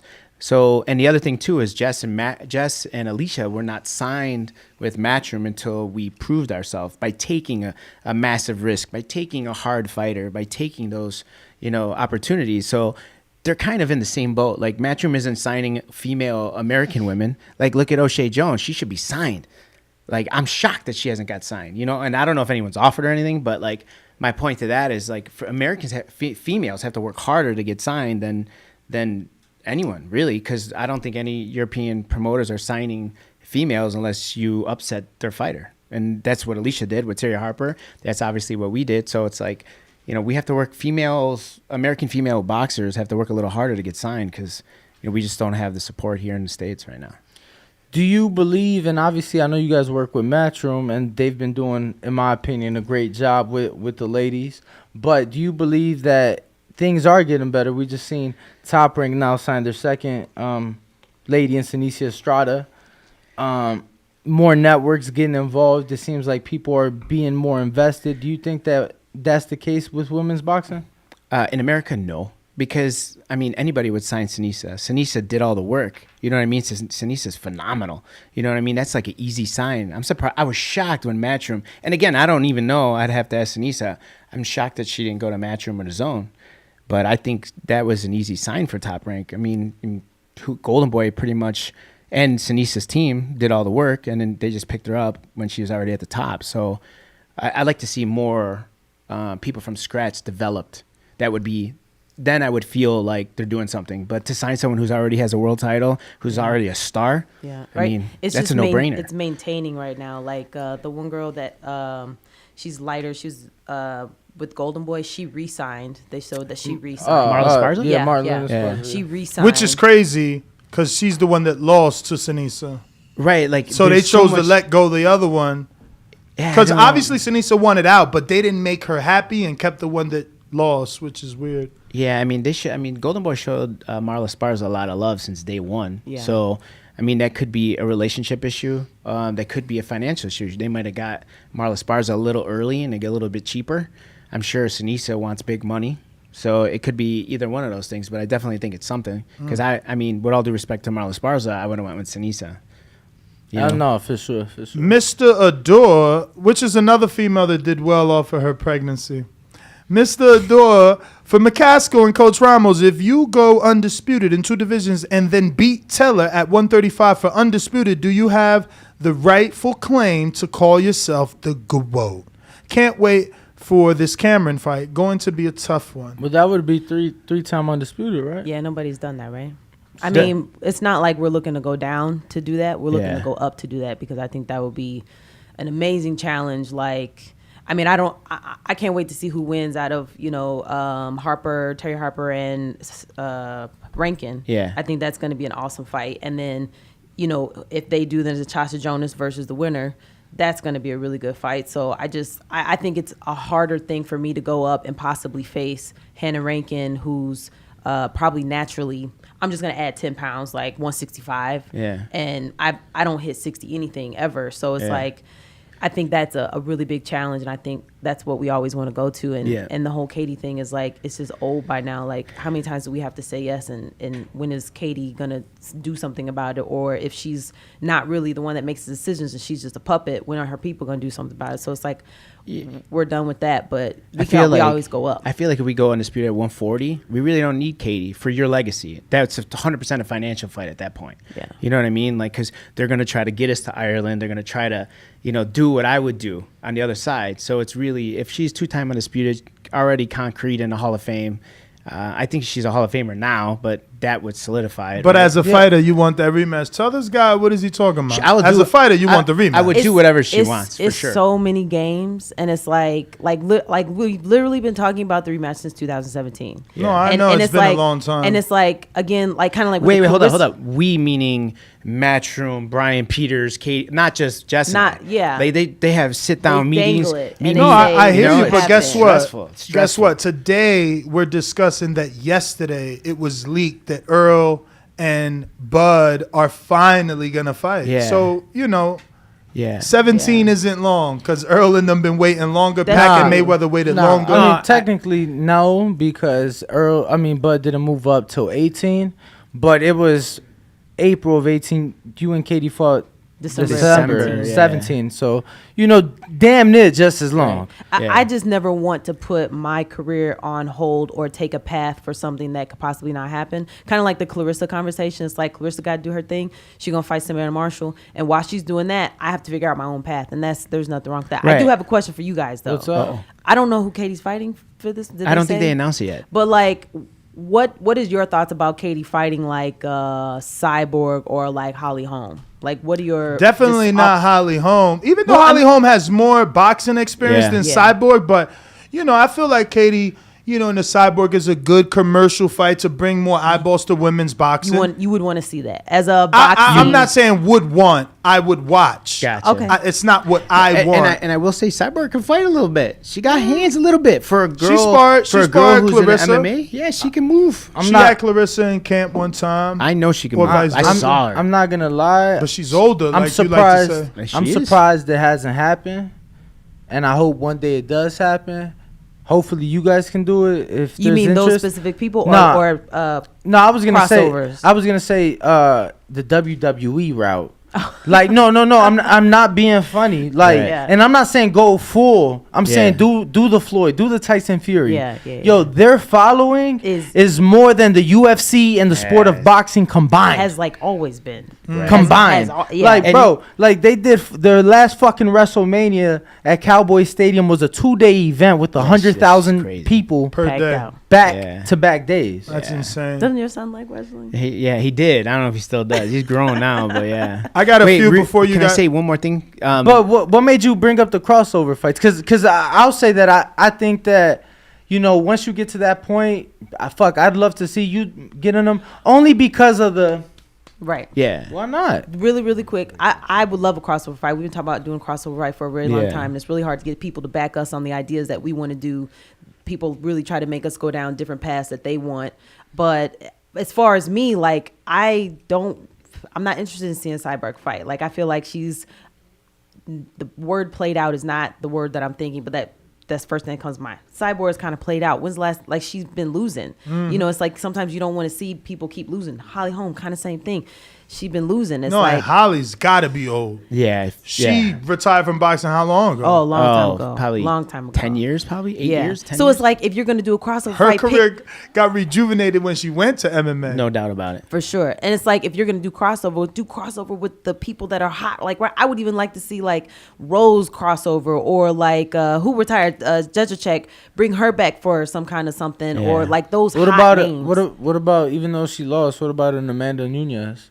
Yeah. Did she just win? She just won. She won again. I feel like Nunez also. Yeah, she just got won. the titles back. She got it back. But I'm saying I feel like Nunez has a cleaner background and image. So yeah, I think like it would probably benefit her to come to boxing a little bit. Yes. And I brought that name up because that was a name that was being thrown out there. For before she lost. Obviously, she avenged that loss. But sorry, go ahead. That's why I brought it up because I We're feel in like no rush, they have, by the way, I feel like they have poor out, picks for Katie good. for that. I think they should do better for Katie if they're going to pick crossover names, pick better names. Yeah, I would. That's pick, all I'm if saying. I was like Katie's people, I would pick location. They should do some cool shit. If you're gonna do that, put it on like a aircraft carrier in the middle of the fucking ocean and let her fight. That would be dope.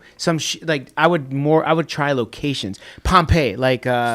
Okay, you see what I'm saying? So like, I was gonna ask you this. A wonder of the world. Okay, I was gonna ask you this when we were talking about the Katie rematch. They call you for that fight. Yeah. Come to Dublin. Okay, you tell them, cool, come to Chicago. We have a huge Irish American. Yeah. There was talks would about you do that? I would do. Would you go to Dublin if they say we'll come to Chicago? See, like for everything is like a different answer, right? So would we go to Ireland? Absolutely. the money's got to be right then, because that's a suicide mission, right? So we got to make sure. I mean, Jess would have to like knock her out, obviously, to win. So it just everything has a price, you know. So I feel like, yeah, I mean, anything's possible. But again, if we win against Chantel Cameron, I feel like that fight we don't really need. I'd rather go to 154, and if Terry Harper and Natasha Jonas fight each other, I'd rather shoot for that. They're both really 135 pounders, a realistic fight for us to win at 154. And then maybe a catch weight, no belts, or maybe the WC will create a belt for Clarissa Shields. I mean, if we're 3-time undisputed, I feel like we have a golden ticket to take a crazy shot against Clarissa. And maybe we do it at 149, but rehydration clause. Something that's like realistic. And if I know that she's locked in the Hall of Fame, and I know she's 2-time and, God willing, 3-time undisputed, I would like give weight to Clarissa to see. See what I mean? Like then things get different. But when we don't have that on a resume, it's kind of scary for me because like this is my only ticket still in the game. So until Summer starts fighting for a world title, until she becomes a world champion, I have to be smart. But you guys see how he lined up the belts? Like he got me at 147. I have all the belts. Who else fights at 147? Summer Lynn. So when I'm done and I vacate him, it's like, here you go. You know, he's setting up his fighters, and it's like that's how it's always been. You know, it's everybody. Rick, I got to ask now because she just said it, and then Patreon questions. Have you ever thought about making that fight happen? Who? Between Summer and Jess? Yeah, we've talked about it. Like I met with Summer's mom and dad. This. Like Summer's mom and dad and Jess, and Summer's dad was like, he was like kind of livid, and he was kind of like, wow, why would you do that? I said, yo, if both girls are making 6 figures, and this is, you know, a fight that just the universe just happens to line up, I'd step out. And I would organize and manage their camps, and I would just step out of it, and then let all 3 of us make money. I mean, either way, no matter how you look at it, the belts come home. That's true. Yeah. See what I'm saying? So we already won. There's no losers in that. But how do you even get Summer to that position? You need a network. You need the money, bro. If you got that answer, let me know because I've been trying, and I'm gonna segue that into shout out to Natasha Jonas because I don't know if Natasha Jonas wants me to tell this, but I'm gonna say it anyways because I don't care. Natasha Jonas tried to help sign Summer with me and bring Summer to Boxer, and you know Ben Shalom wasn't really trying to do the deal. He doesn't really want to sign Americans at this time. So shout out to Natasha Jonas for calling. I called her. We called back and forth, and she's like, I would sign Summer Lynn with you and help you. That's Natasha Jonas. She don't have to help me. You know what I'm saying? Like we could fight her. So I thought that was super dope. So shout out to Natasha Jonas for like looking out. Absolutely. For sure. Yeah. I got Mr. Adore that says for McCaskill and Coach Ramos. Did we say that one? Yes. So. Yep. KB Kojo says, who are you picking? Shields versus Marshall and Mayer versus Bumgardner. I like this. I feel like the last shift like makes it a little bumpy again. Like at the very beginning, I would like to see a beastly UK fighter. Like they're very proper, they're very boxing. You know, I would love to see Savannah Marshall just be like a fucking beast and go at Clarissa. I don't know if that's gonna happen. I've seen like maybe one of her fights and she just was just bigger than the other girl. So, you know, but at first I was thinking her, then I saw them in a press conference together and I saw Savannah Marshall and sometimes you can tell a lot by what's not said. And she had on like very big clothes and I felt like she was like maybe not all the way prepared yet. And then Clarissa came in looking like fucking ripped, jacked and ready to go. So I'm like, right now it's like Clarissa. But then the whole Queen decided to die on my birthday. And then now they're bumped back a whole month. Like I know what that's like. I don't like that. I don't like it at all. It either. makes a big difference. I feel like they need to tune up. Like you went through an 8-week camp. You're now right you're just there. You're right. Like 30 days. Sit idle. Your trainer's gonna tell you go take 2 weeks off, and you're gonna try to come back and do 7 rounds of sparring or 5. And like really, it doesn't make sense. And really, like 30 days in the fighter world to fight again is really only like 2.5 because you wind down in the 3rd week and you don't spar in the last week. Yeah. So it's really only 2. It's just like a weird time. 2 months, cool. 1 month is like what the fuck? You get to eat one day and then we're back in camp like immediately. Like nothing happened. Yeah, our Cecilia fight because of COVID got moved from. COVID dropped around like March 13, 15. We were supposed to fight April. And then they said, hey, this is on pause. And they didn't say until when. They were just like, hold it. So we went straight back into camp. And And we just like went right back to being like as hard as we normally are. And then they said, hey, It- August. And then we were able to like finally wind down again. But for a minute, it was just like, we don't have a date and we just have to stay in shape. Right. So like, 'cause I didn't think they were going to let us try to win or give us the upper hand. I thought they were going to be like, all right, next Thursday. You know what I Yeah. mean? So Yeah. I was like, man, we got to stay ready because I don't know what's going to happen. sure. So I don't So- know if Clarissa, you know, we always talk about Clarissa and her weight, just because she's a bigger fighter anyway. And so I don't know if she's prepared to keep that weight or if she's going to bump up and then try to drop back down. Like there's a lot of different methods on how you do it. So that kind of worries me for Clarissa. And I don't know enough about Savannah Marshall to know how she would deal with that. But if Clarissa can hang on through this month period, I think she'll be fine. And then Mayor Baumgartner, Baumgartner is fucking evil. That girl is ready to like chop her head off. I thought 80-20 Clarissa before the stoppage, before the delay or whatever. And then I thought 50-50 for Baumgartner, right? And then with the delay, I'm going 60-40 Clarissa, and I'll go 60-40 Baumgartner. I just think that 1 month, if it was 2 months, like I said, I probably would have stayed with my initial picks, but now it's a little different. I think 30 days is just a enough to weird screw you time. over. Yeah, just enough to screw you all up. You guys kind of answered this one, but I don't know if you want to give detail or change anything. Swift Jackson in Tampa says, yo, champ, any chance of Undisputed Showdown with the GWO? Much love from Tampa. It's there. Rick and Clarissa had a very small conversation in New York about it, and she was focused on her Savannah Marshall fight, and you know you never want to look past the fight that's right there in front of you. So it was a conversation that was welcome to be continued later, kind of thing. So Clarissa was like, I got shit to do. I know you guys got shit going on. You know, we'll just revisit it. But I don't think it's impossible. Do you find it better to talk to the fighter first? Because, like, you didn't go to Salido or to Mark Taffet. You spoke to her. Do you think you need a commitment from the fighter before you even deal with managers or promoters about? Yeah, because you don't know. Like, I feel like managers and promoters are managers and promoters. Like that girl, like, trying to get $200 out of me to spar. You know what I mean? It's like they're doing right. Like, that's what she's supposed to do, right? Like, right. So, like, yeah. So I do think, like, I'm not going to get the real answer, and they're going to try to hit me up way left for their fighter. And I get it. I totally get it. So just to hear that from Clarissa, I feel like Clarissa kind of, believe it or not, kind of controls. Yeah, for sure. I feel like she She'll has make it 80% happen. control, where Katie, I think it's like 60-40 maybe. So I don't know. I do. To answer your question, I'd rather talk to the fighter just so I know for real. And there's definitely times there's when- some fighters who are not honest. Do some people, like, no one in her camp got upset? With that I talked to her? Well, Clarissa came out to me. It was totally casual. It wasn't like... we were working. Yeah, we were all at the zone. It was after the Katie Serrano fight, and Yeah. she's like, Rick, can we talk? And I was like, yeah. And we just started talking about the Katie fight, or the fight for Jessica, and she's like, would you guys ever do the 147 fight? I believe that's what she said. And Shout I out said, Clarissa. yeah, and I said, yeah, of course we would. It's just timing. You know? Yeah, of course we would, just not 47. Like, we'll say 47, but it'll be 45, 44. No, but again, but I also said that I would also do 49 once we're locked in. Yeah, once you get the Undisputed. I get it. You see I what get I'm it. saying? This is just like No, her and, team. and Undisputed is going to raise your purse. Yeah, 100%. So I there's mean, things that we have to do two-time. first. I mean, shit. Look how much the purse went up from the HBO offer Yeah. to fight Right. Cecilia to the Matchroom That's offer. that Yeah, management 100%. doing Twice. doing his job. James Valdez from San Antonio, Texas says, do you have any kids? And if so, how they feel about mom getting punched for a living, even though we know the goal is to hit and not be hit? My baby Blessing. She will be 5 in October. And I buy her all the treats and pet toys that she wants. So she knows mommy has to go and do work and then come back and bring her nice gifts. So, no, I don't have any kids. But that's You're a in dog the future. mom. That's in the future. Yeah, I know. You're staring at me. I got Okay. you. I got you. Nah, you got to retire first. You Yeah. you want to have a baby while No. still competing? No. Okay. No.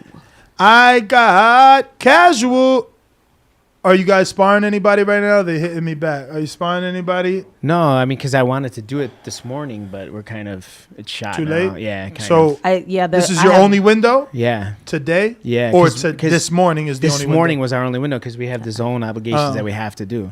Oh, so it's That's too why late then. Yeah, that's why I wanted it. I initially asked for 8 o'clock today. That was before you and I talked. And you guys talked a while ago, right? Yeah. Like he Yeah. was trying to set this up like a down month the ago. road. I've been Yeah, trying. because I was you gonna know? say I scheduled it 2-3 weeks ago. Yeah, me and you 100%. spoke, so. 100%. So Yeah. this is my show. Like you guys be too. I feel like you guys are too smart for the casuals. Because sometimes I'll be watching your show. I'm like, yo, Danny Anybody Ness, catch you that? guys are too smart for like casuals. We're trying to teach them though, like 100%. But I feel like a lot of stuff you guys are just way too in. You know what I mean? Because I'm like, yo, these guys are beyond it. Like sometimes you guys throw shit out there I didn't even know, and I'm like, I don't think casuals even know. You know what I'm saying? Trying to say. That's why I tune in. I'll just like I'll be folding clothes with your shit in the background. Rick texts me all the fucking time. Like he'll text me during the show and 100%. shit. He's like, I like this kid. Like he texts me. I ain't gonna lie. He texts me. I'm not gonna say how long or how soon it was, but he texted me within the last month. And he was like, yo, I really like this interview. And then in my head, I'm like, yo, this shit's been like dragging. It's killing me. I know what you're talking about. I know He's exactly what you're talking He's a about. hater. I love that interview. I did too. Yeah. I did say that's why I got that was so many people reached out. good story. Yeah, I felt like it got better. Wait, by the way, I feel like we didn't it got even drop better. the name. No. But we all know who we're talking about. It's this guy because his that's because like that's his Chicago. face That's shows Chicago. all the emotion. Like That's Chicago. the minute Danny he go doesn't like like this, right? something, everything just changes. Danny go like this. Yes. I know you're Chicago. I already know. I already know. That's what I was trying to Yo, keep he'll you be busy. texting me like, bro, I'm done. Can we get him on? I'm Right. like, I text you. I woke you chill. up. Man, no. But it was a good story. No, It was. just in the moment. Great I'm story. like, oh my. I'll bro. tell you who it was after. Casual boxing fan. I believe women's boxing is the best women's version of another sport compared to football, basketball, and tennis, etc. But what changes do you think can be made right now or next year to make women's boxing have big fights like Taylor versus Serrano yearly, or just more often in general? There's a lot of things that probably need to change, and there's a lot of comparison between men and women. And there's this whole like let's be equal thing, but then when you break it down, there's a lot of things that are not equal for specific reasons. Like men fight 3 minutes, women fight 2 minutes, men fight 12 rounds, women fight 10 rounds. And one of the things that Rick had brought up a couple times was like box rec. Like women, they don't fight as often because the pool of women is so small, but the timeline of when you're inactive is the same as men. And it's like, maybe that should change. Like maybe give women a little bit longer time before you count them inactive. And then that will help them to get fights. Because once you go inactive, I think there's a lot of things that you have to do in order to get back active, or like people aren't looking at you. Like it's They're harder to find. Definitely harder to find if they're not active. So I had reached out to BoxRec on Twitter and I said, yo, can you make women 2 years before you hit them unactive? And they were like, no, we have to keep it the same. And I'm like, guys fight more regularly, so they're kind of always active. But like women, like there's girls who are still fighting who hasn't fought in 3 or 4 years, but they're still willing. They're in the gym. They can't get a fight. Well, I don't know that they're in. There's some girls I don't know. So if I knew she existed and she's active and she's like ranked on the BoxRec ranking, I could find her easily. See what I'm trying to say? So it's like I asked BoxRec to just open the window up for another year, and they were kind of like, no. So how bad are women's ratings? I'm sure you know what Jessica does on television, because I gotta ask, ratings. why is DAZN investing in Misfits boxing but not in women's boxing? I think like they have to profile build, and you know this goes back to what you and I, Fight Stars, everybody involved, like we tried to do the tournament style, or not even tournament, like the Fighter House reality series. Like we just got a profile build. There's a lot of good girls out there who maybe don't have the best talent but have a tremendous story, and they deserve an opportunity. And I think there's a market there. It's just that for whatever reasons, no one's committed. But I'm sure you've had sit downs of all your ideas with DAZN. They, out of everyone, seem the most invested in women's boxing. So how far are you from a Fighter House that is, a television show on a DAZN? You know, and I'm sure you guys saw it the last couple of weeks, in the last week or so, that they're doing this like this combat team sports, female Fighter House, that stuff. Wait, all female? You talking about the TCL, right? Yeah, that was female and guys separate, and then there was I think it was called G Entertainment, is doing the celebrity, the one I sent you, the celebrity making of a champion. It's all females. It's kind of like what I said. C-, D level fighters are getting an opportunity. People who were around are coming back. I think kind of like a Boxino tournament on ESPN. 100%. And I think they're gonna have to. I showed it to Eddie. I've shopped it to Eddie, and I didn't get any love from it. And I think the DAZN platform is a great platform to put the Fighter House situation on. And I've been talking about it so much. I mean, I'm exhausted. And boxing, you see how fucking angry I am. Boxing drives me crazy because I'm screaming. I got a box of ideas. Do you ever get to talk outside of Eddie? Yeah, and I think the Joe McCroskeys of the world, the DAZN executives. I feel like I don't get the love. I don't. You know what I mean? I feel like, my relationship with DAZN is through Eddie only. No, is bumpy. And it's bumpy because you ruffle the feathers, or yeah, but it's because they misspell her name. It's because they put undisputed American champions and Jessica isn't in that list, and it's their fighter. So it's like I go fucking bonkers. So and it's like I'm sure they're annoyed. And one of my friends in the executive area in DAZN was like, "Bro, we have had like 10 meetings about you." Oh shit. Yeah. So but it's do you ever get fearful that you can get her cut? Because I'll tell you a story. I don't know if you know Stephen Big Shot Shaw, a heavyweight. He's still undefeated. He was signed to Lou DiBella. He does his training camp in San Diego, but Al dropped him because his father was just a nuisance. I don't think he's from St. Louis. He was like from my area. I don't think like the things I'm saying will harm us. I think the things I'm saying they're like factual. I'm not saying like you stole from me. I'm not saying like, yo, you spelled her name wrong. She's your fighter. Yo, you didn't put her on the list of great fighters, American fighters. She's your fighter. Like those things. I'm not saying like, hey, you're an asshole, or hey, you're a piece of shit. I'm saying I always think I'm right. It doesn't mean I don't offend people. Do you think that it can still? Yes, because I'm not like I only have one star at the moment, right? So like I'm gotta fight like that. Yeah, that's what I'm saying. No, I hear you, but I don't know that it's gonna be interpreted. You're probably right. Like I feel like I do get pushback, and it's just like fuck. You know what I mean? Like, what do I do? Not stick up for her? So what are the finances, ballpark figure, that you think you need for this Fighter House? Or is it not just finances? You definitely need a broadcaster. Because why not straight to YouTube, brother? Right, this is a beautiful question because I think the DAZN platform would be great. Okay, but if they don't want to hear you, it's deaf ears. I need a team, right? Like I need someone who, first of all, believes in it. Like there's a lot of commentators out there who's like, great idea, this, that, and the other. I'd be like, yo, are you in? You can't afford me. And I'd be like, I didn't even talk price yet. What the fuck are you talking about? Come in with me and let's build this thing. Like they're just so, everybody's like, yeah. And then when I ask somebody to help, nobody's like, no. So what do I need? I don't think we do a tournament. Sorry. I don't think we do a tournament only because if we're building profiles, right? And then I think we diminish them by having each other fight. So if you got 10 females and you do a tournament and then everybody got a loss coming out of it except for one person, right? Yeah. So I think we just build the profiles, build a Fighter House, have sparring, air the sparring, commentate the sparring, kind of just build exhibition style. Yeah, just kind of like type out female boxing and see where it goes. Now, if that puts a whole pool of fighters who aren't getting TV time, who maybe DAZN wouldn't sign, but maybe there's a star in there. Maybe there's a diamond in the rough in there. It's a free scouting session. Yeah, I mean, like Tiara Brown. She's probably one of the most talented, undiscovered, unsigned fighters in the game. You see what I'm saying? Like Tiara Brown should be signed by a promotional company. She's not. O'Shea Jones should be signed by a promotion. She's not. Those girls Isn't O'Shea with Mark Taffet, though? No, she's with Brian Cullen McVicker, those guys. Yeah, but he's got a lot of women, though. Yeah, 100%. And I think he's the one with Melissa Hernandez. Not Hernandez, but the IBO champ. I think she's like 126, maybe. I don't know. I don't know who that is. Who's that? The one that wants to fight Ebony Bridges. Maybe. I don't know. I don't know. They might have it. No, they might have her. I don't know. He does have a lot of females. Yeah, he does have a lot of females, and some of them are great TV. You see what I mean? Like, there's a lot of girls that just need time in the spotlight, and I think a Fighter House will do it. Put a girl. I mean, my girl definitely, man. She's gonna fucking turn 40 by the time she gets on TV. Shadeja Green. Yeah. She's unfortunate. She's a punch. So like who the fuck, man. Right? Who the fuck wants to fight her on a non-TV fight for $4,000?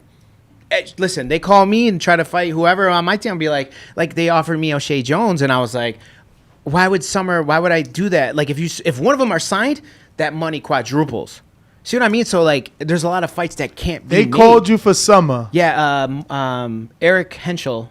No, Eric. What's his name? And he wanted Botcher. O'Shea to fucking Fight do Summer. the debut versus. No. I think it's her second fight. It was her second fight, but either way, yeah, pretty close to a pro debut. So Eric, who's he working for? He's no longer with the Zone. No, I he's think he's independent. yeah. He's independent. Botcher Independent called me. matchmaker? Yeah, I think he was working for the Because he has a MVP contest. event. He was Most Valuable Promotions. Yes, I think he was working for them on one event. So he just because it could have been that they didn't know, like O'Shea Jones might not even have known that they offered me that. No, of course. I don't know, but like Botcher, just him and I go back. So he called me. He's like, "What'd you do?" And I said, "Eric, why would I do this?" What was the money? $8,000, 6 rounds. $8,000, 6 rounds. Doesn't Summer got like 7 fights? Yeah, 7-0, $8,000. That's insane. It was $8,000, I believe. $8,000, 6 rounds. And then like we got a call from Croatia for $20,000. We got a call for the Sandy Ryan fight, it was $20,000, I believe. So Summer's value is there. It's just like doing a non-TV fight is not smart business. For $8,000. That's what I'm saying. Versus an Olympian. That's what I'm saying, right? They Like tripping. right. So if they sign Summer and we do that fight, then Summer might get 40, 50, 60,000 for that fight. And a return fight. And obviously, 100%. you know, you walked through it. Like before, bro, this was before I even got in the industry. He was hitting me up. Yo, they offered us the Cecilia fight, last HBO show, whatever. I'm not saying the number. If you say it, that's on you. But it was like, bro, I'm like, yo, that shit don't make sense. The all woman card, HBO in LA. I'm like, that shit's not gonna do well. To me, the money, it could be bigger, and you guys held out, and it was absolutely Yeah, I mean, we did double that and twice. I got the rematch, right? Jazz, this says Cameron throws quick and light combos. You throw big shots. Will you focus more on activity to prevent losing a decision? Also, the sportsbook have this fight exactly 50-50. What's your thoughts on that? It wasn't 50-50 a couple weeks ago. I don't know if it is now. I don't know. I haven't looked at the. It didn't open up 50-50. They had Jazz favored. I think I don't. You checking Bovada, champ? Thank you. Oh, you did my bookie? Yeah, I'll do my bookie. I don't think Cameron is as fast as people think. She's clean. Like she's very clean, and she's very repetitive. So she has her combos, her things, and I don't think. I mean, if Alma or Cecilia, big girls, are throwing punches and it doesn't bother me, I don't feel like her punches will be an issue. Not to say I'm coming out here face first to eat punches, but like getting to the fighter. Sometimes you have to take punches to get to them, and then once I start throwing, it's gonna be a wrap. Different. So Cecilia's a little bit like Chantel. They kind of have like similar styles. Clean. Yeah, my bookie currently has it a -120 for both, so pretty much even money. Oh, now it is. It wasn't like that a couple weeks ago. But that's one betting site. I don't see it over there. I don't think there's. Bo, have you found it on Bovada? Which fight is this specifically? The Jessica Cameron fight. Can you see if it? Un momento. Yeah, I know you got the. Maybe on Pro Box. I don't see Bo's it. are in-house degenerate gamblers. So. Yeah. Shout out to Bo. Yeah, so. He's like, I already put a bet on it. Yo, they legalized it out there, right? In Illinois, Yeah. it's legal. FanDuel has it -112 for both fighters. Yeah, so 50-50. And what about Bovada? Check DraftKings. I don't see it on Bovada. Have you ever So bet who on you yourself? picking in the Hankin and no the Rankin and Harper fight? Man, I don't know. I love Terry Harper, and I love Hannah Rankin's people.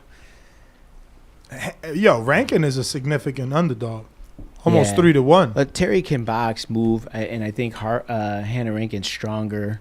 But I think maybe the bigger puncher. I think Terry going up is great for her. Yeah. And just being able to put on some muscle and to eat good, I don't know. I think you could see a little bit of a different Terry there. I mean, I would basically, whoever Rick says, I'll go opposite because, like, I like to do that. But both of them, like, I can't wait to see it because I don't even know. DraftKings has you a slight favorite. So it's not on Bovada, right, Bo? Betway has her as a slight favorite as well. Okay. Yeah, I don't see it with Bovada. Yeah, it ain't on It might Bovada not yet. be out there yet. It will be with all the props. Well, I still got some more. Hold on. True story. The first time I ever bet on you was the Katie fight. And that's why I love Bovada, because I remember betting for a fucking fight that was streamed on Facebook Showtime on a Wednesday. Crazy. Right? Wow. At like 3 o'clock in Chicago or Bro, something. no, I've told you the story. I have to pass a prison. Well, I used to have to pass a prison on my way home from work, right? Yeah. So it's a no cell phone service for like 2-3 miles. So it's like round 4, and I'm coming up on a prison. So I pulled over, and I'm just sitting on the side of the expressway before I hit this prison. That's where OJ was released from, and I just shout out to OJ. just to be able to finish watching the fight. So shout out to Bovada and shout out to Jess, man. Yeah. Click the link in the description and or the live chat if you want to use Bovada. We have a few more questions. I appreciate the questions for everybody in the chat, everybody that's watching. I appreciate the questions. Yo, last thing too is like after this year, there's gonna be like all the big name female fighters are gonna be sorted out. So I don't know what happens next. I don't think there is a second tier of female boxing, and I feel like that's where the zone should step up. There's like after like the big names, there's no like in boxing you have like I don't know let's just say Canelo, and then you have like I don't know like Triple G's, and then you have like Benavidez. Like, yeah, but they're top tier, right? So underneath them is Gabriel Rosado. You know what I mean? Like then the next. But I feel like in women's boxing, it's either this or that. Yeah. And there's no second tier. And I think if you're going to be committed to female boxing, which they are, I think they should just try to help. Oops, sorry. I don't know. Try to help. I don't know. But I think they need to work on that. Big Casual says, what's up, champ? Name your current top 5 pound for pound. No, you don't do that? Females? Yep. Me?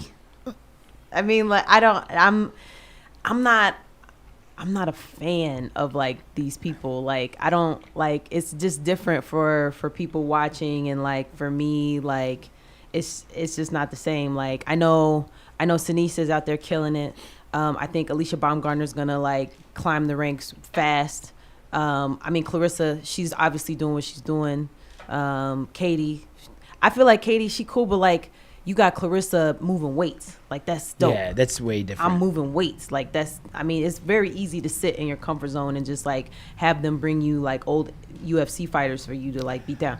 That's easy. You guys take hella shots. Let me tell you something. But it's true, though. Like, I just feel like it's true. But what about Bernard Hopkins? What about Ponce de Leon? They stood in their divisions their entire career. They defended. B-Hop had 20 defenses at middleweight. Like, why can't a person... I agree with that. But I also think back then, like, people weren't really moving around weight. But that's what I'm saying. This is a new fad. There's only 8 men that we respect Clarissa. We're saying that that's dope. Like I would put Clarissa a little bit ahead of Katie. But you're not the first. She's not the first to like diminish a fighter for cleaning out their division and staying there as the man. Like I don't want Earl and Crawford to go fight fucking Jamel. Fight Jerron. He's right there. No, I agree. And he's got an attitude. And he thinks he can beat you. No, you're going to undispute and leave. That's what everybody does. No, stay there like Bernard and fight every,body. And he did do that. But like when it's Katie Taylor situation, she's bringing girls up. She's bringing girls up. To her. Like, come on to 135. But she ain't saying come down to 135. Still an opportunity, though. I agree. Listen, I'm not knocking them for taking the cash. She's on the list. Get it. She's on the list. I think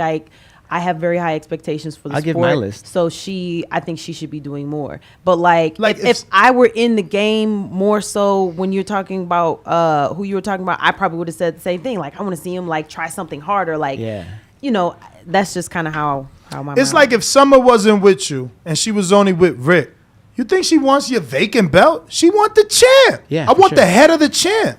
Yeah.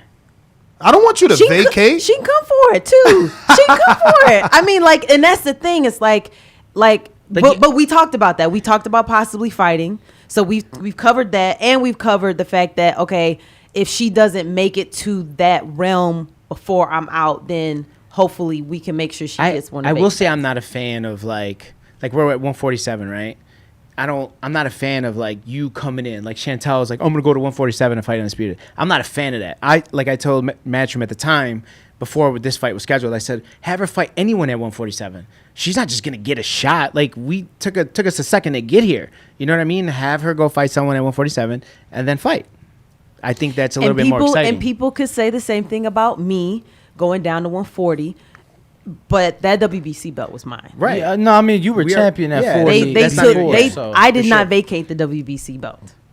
it magically disappeared from somebody And at they the gave it. WBC Yeah. desk was like, take that shit, and then they took it, and then they let her fight for it. I didn't know I had been vacated from it until I saw that Chantel was fighting for it. Yeah, that was so weird. like for me, it's like I'm going back to get what's mine. It's not like I had never been there before. It's not like I didn't have unified championship there. Like I'm coming back. Yeah, So. and as far as the Callie Reed situation, I've been sent some information. So apparently she's dealing with some health issues. Yeah, that's what I heard and, too. And she's acting. She's like on a TV show. Yeah, she's doing really well financially, I heard. So No, she do what you we'll gotta see. do. Yeah. Like BoxRec has you listed as only WBC IBF, not the WBA. I never had a 140 IBF. No, I know, but isn't for the fight? The WBA should be on the line because of they're all on the line. Yeah, except for the ring. Except for the ring. And that's what I'm saying. They only have those two on there? two listed. Yeah, I mean, we got the contract that says undisputed, so hopefully that'll. Yeah. It's on the contract. It says it lists them out, Yeah. all of them except for the ring. Yeah, I don't know. So what about the IBO? Yeah, that's on there too. Yeah, that was on there too. What's your opinion about the IBO? Because I feel like I love the IBO. I rock with the Me IBO. too. Man, they've been nice to us when nobody was nice to us. And that's why I rock with them, Me because when the other sanctioning bodies don't give you an opportunity, the IBO does. Then all of a sudden you get the opportunity from the other sanctioning No doubt bodies. about it. I was pro IBO, right? Like I'm like, yo, we want that shit. For the Alma fight for the press conference, Matchroom didn't put the IBO belt Yeah, on they be him. throwing shots. And then the IBO hit me up like, Rick, what the fuck? And I'm like, dude, like they tucked it away. And in they my do bag it how they somewhere. want. Some days they show love to the IBO. Some days they don't. And I'm talking specifically Matchroom. Yeah. They're weird with that. Yeah, I agree. Because I remember Because Katie Carlos Taylor. Gongora was on their TV as a defending the IBO belt. You know what I'm saying? So Katie hell yeah, they do. Katie used to have it up, like she used to hold it, and now she doesn't. So I don't know. I mean, Does she have it? Does she have it? That's a I don't good think, question. No, she ain't got no IBO belt. I definitely have more belts than her. I don't know. She So- had it. I don't know if she still Did has she? it. Okay. So I don't Big know. Casual wanted you to hear his list, which are the same women. I think it's not hard to make a top Yeah. 5 Let's hear it, boxing. let's But hear he it. said Okay. Clarissa at number 1, Katie number 2, yourself at number 3, Amanda, and then Franchon. Yeah, you Wait, gotta was- put Franchon in there, I guess. Yeah, top she- 5. She's Yeah, undisputed. for sure. She made it. I mean, I like. I would wouldn't put Amanda on there. I would put She's Amanda not like, undisputed and never been. Yeah, I would put Amanda at 6. And then who who would the would winner? Yeah. And no, Lewis. who would you put in her In her- place then? Who would the winner of Baumgartner and Mayer? Okay. That's fair. Not really, because they would only be That would be wasn't it undisputed? No, unified. No, it's not undisputed. They would only It's be got unified, It's which unified. Amanda was unified and 7 times. Yeah. So it's a little different. But I got Brandon all the way in Houston that says, I've always said that quiet people end up with more talkative significant others and enjoying sitting back and letting them do most of the talking in social settings. Would you say this applies to you and Rick, or is it different, actually different? I let Rick do all the talking. If I have something to say, I'll say it, and I'll say it at the appropriate time and place. Like, you guys give us a platform to be able to say things, and so that's very much appreciated. But I'm not gonna just like steal the mic like at a random fight that's not even mine and say some like wild stuff. Like, So no Kanye moments for you. No, well here, no, For I'll tell you me, why. For Rick, I don't know. Yeah, Kanye's like Rick's alter ego. No, like if you ever see Jessica's fight, they never let me speak. And you know what I'm saying? They never let me talk. Because Matchroom, I remember Matchroom, like, they never mic'd up corners back in the day. Then they would mic me. And then I would take this shit off, and they'd be like, bringing in a whole camera crew to get it, what I'm saying. And they're like, hey, Eddie wants you mic'd. Eddie, and I'm like, is Eddie here? No, I'm like, I ain't fucking doing the microphone. So, like, because you don't want it out? You don't want the there's corner advice out? Sometimes. Like, the second Cecilia fight, I was afraid that, like, I was like, no, I think it was the first Cecilia fight. The first Cecilia fight, I'm like, I might have to tell her, like, just tackle her. I don't know. You see what I'm saying? Like, depends who we're fighting, where I'm like, I don't know. Plus, I didn't know. Maybe Cecilia was too big. I might have had to step in. I don't know. Yeah. So there's some fights where I'm like, I would rather not. I've never been in the corner, but with the mic on you, bro, it's different. We can't hear sometimes in the corner, so can't you like whisper in her ear? Like, he does. Yeah, but the mic is usually right here. So if I'm like, you know what I bro, mean? but that's what I'm saying. Like, do you watch the they replays? go like this too. Yeah. People go like this. But in the heat of a battle, you like, forget. You yeah, forget. hell yeah. 'Cause I would You be even like- forget that it's on. Yeah, No, 100%. because sometimes we watch and I'm like, bro, like, damn, what'd he say? Or Yeah, sometimes it's you hard can't to. hear It's it. hard to. Most people take it off and drop it, especially if they're losing a fight. They'll drop it and then go in there and you know what I mean. Yeah. It's definitely like that. But there's there's things that got to be said, and usually if I'm saying something, it's because I'm trying to set up something behind it. It's never what it is in front of you. I'd be USA government that shit, you know. Well, that is all the questions. So we are going to wrap this up. We're going to go ahead and take a picture with the Undisputed Champ. You guys could go out there. I got a couple of super chats I got to get to before we close off the show. Just, social medias. Yeah, social medias, please. Oh, Jessica McCaskill on everything. Rick Ramos boxing on everything. Thank you to all the fans who hit us up. Yes, I appreciate that. Shout out to the Boxing Voice. Absolutely. Don't forget, we'll be at the Wynn Casino today at 12 p.m. and you can join us there.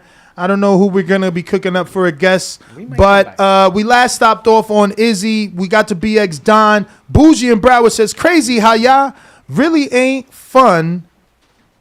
What? Funna? Ready? My, what the fuck? I guess he meant finna read my other super chat. Yeah. Happy G-Day. Champ, fire emoji, battery emoji. This is my fourth. Okay, so this is Bougie right here. He says, y'all ain't read my last super chat, champ. And then right here he says, should I wait till I answered that, Bougie? And he said, Bud did Khaled voice. That's the one we didn't read. Pardon me. Uh-oh. No, this is okay, Bougie. My bad. I'm going back. He says, I can't wait to meet y'all Spence fans. I'm a Presbyterian, so you know we going fishing. Hashtag in Bud Bougie Trust. Broward to Vegas now, 19th. Let's go. November 19th, let's go. Shout out to Bougie.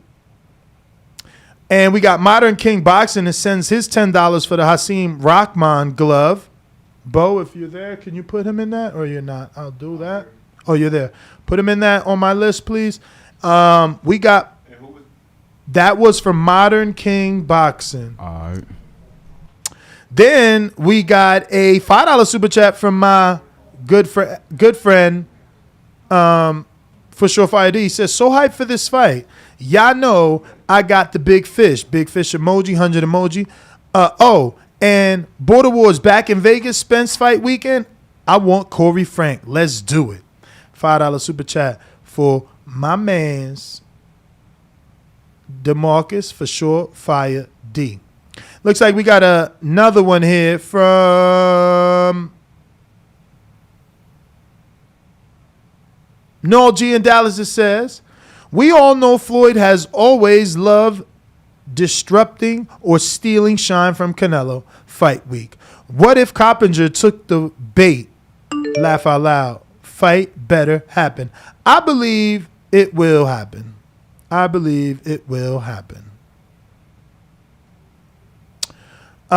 We got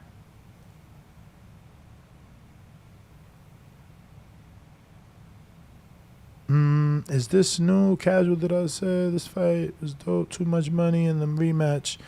Casual Boxing Fest, they said I was crazy when I said this fight was a done deal. Too much money in the rematch for this fight. Happy G Day, Danny. Hashtag man down. Hashtag big Beckow. Next one is from Bougie in Broward. He says, crazy how y'all really ain't finna read my other super chat. Happy birthday. Okay, we did that, but we read all of them. LV Slugger says, whoever wins that fight is number one pound for pound. Big fish fry. Casual Boxing Fan says, Ness loves playing devil's advocate. You know it. All right, so I do got to give a few spins, which I'm going to do. I ain't leaving nobody behind. All right, so the first one is going to be Bougie for that $5 super chat about I can't wait to meet y'all.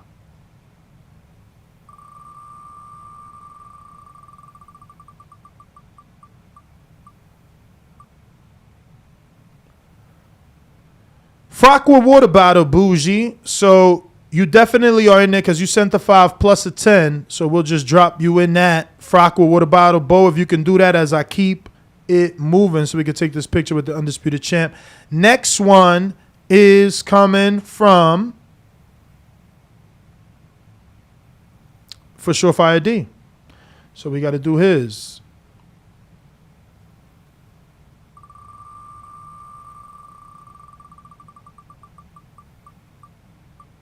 Kenichi Bear for Surefire ID. You already know what it is. If you want to be in the running for this Kenichi Bear headphones, you got to send in another 10. We'll put you in the raffle, and you'll be in the running to win you some officialness. We got No G in Dallas. That is owed a super chat spin. Remember, around here, you send us a little super chat. We definitely want to put you in one of these raffles, get you a little swag from TBV and many other of our affiliates. Looks like the Spray Ground bag. Shout out to you, champ. Now, all you got to do, I think, is send in another 10, right? Let me double check. That was No G in Dallas. Yes, you need another 10 if you want to be in the running for that Spray Ground bag. Do that, and you in there. We got another one from Bougie. One more. Because he had the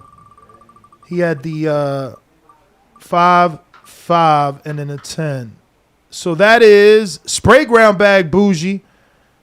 So you already know. If you want to be in that, you send another 10 and you're in the Spray Ground bag. Let me show that bag because this is probably the best bag that we've done. I love this color. I'm into turquoise, though. That's me. I'm into these beautiful, bright colors, especially this beautiful peanut butter, brown, kind of beiges, vegan leather right there, you know, to match. So get you one. I think we might be done. That was Bougie. And then we had, that's it. And that's GTO. Instagram and Twitter. Bo, where can they catch you? Bo Mason _TBV on Instagram. Ringwalk Danny at Ringwalk Danny on all forms of social media. Until the next one.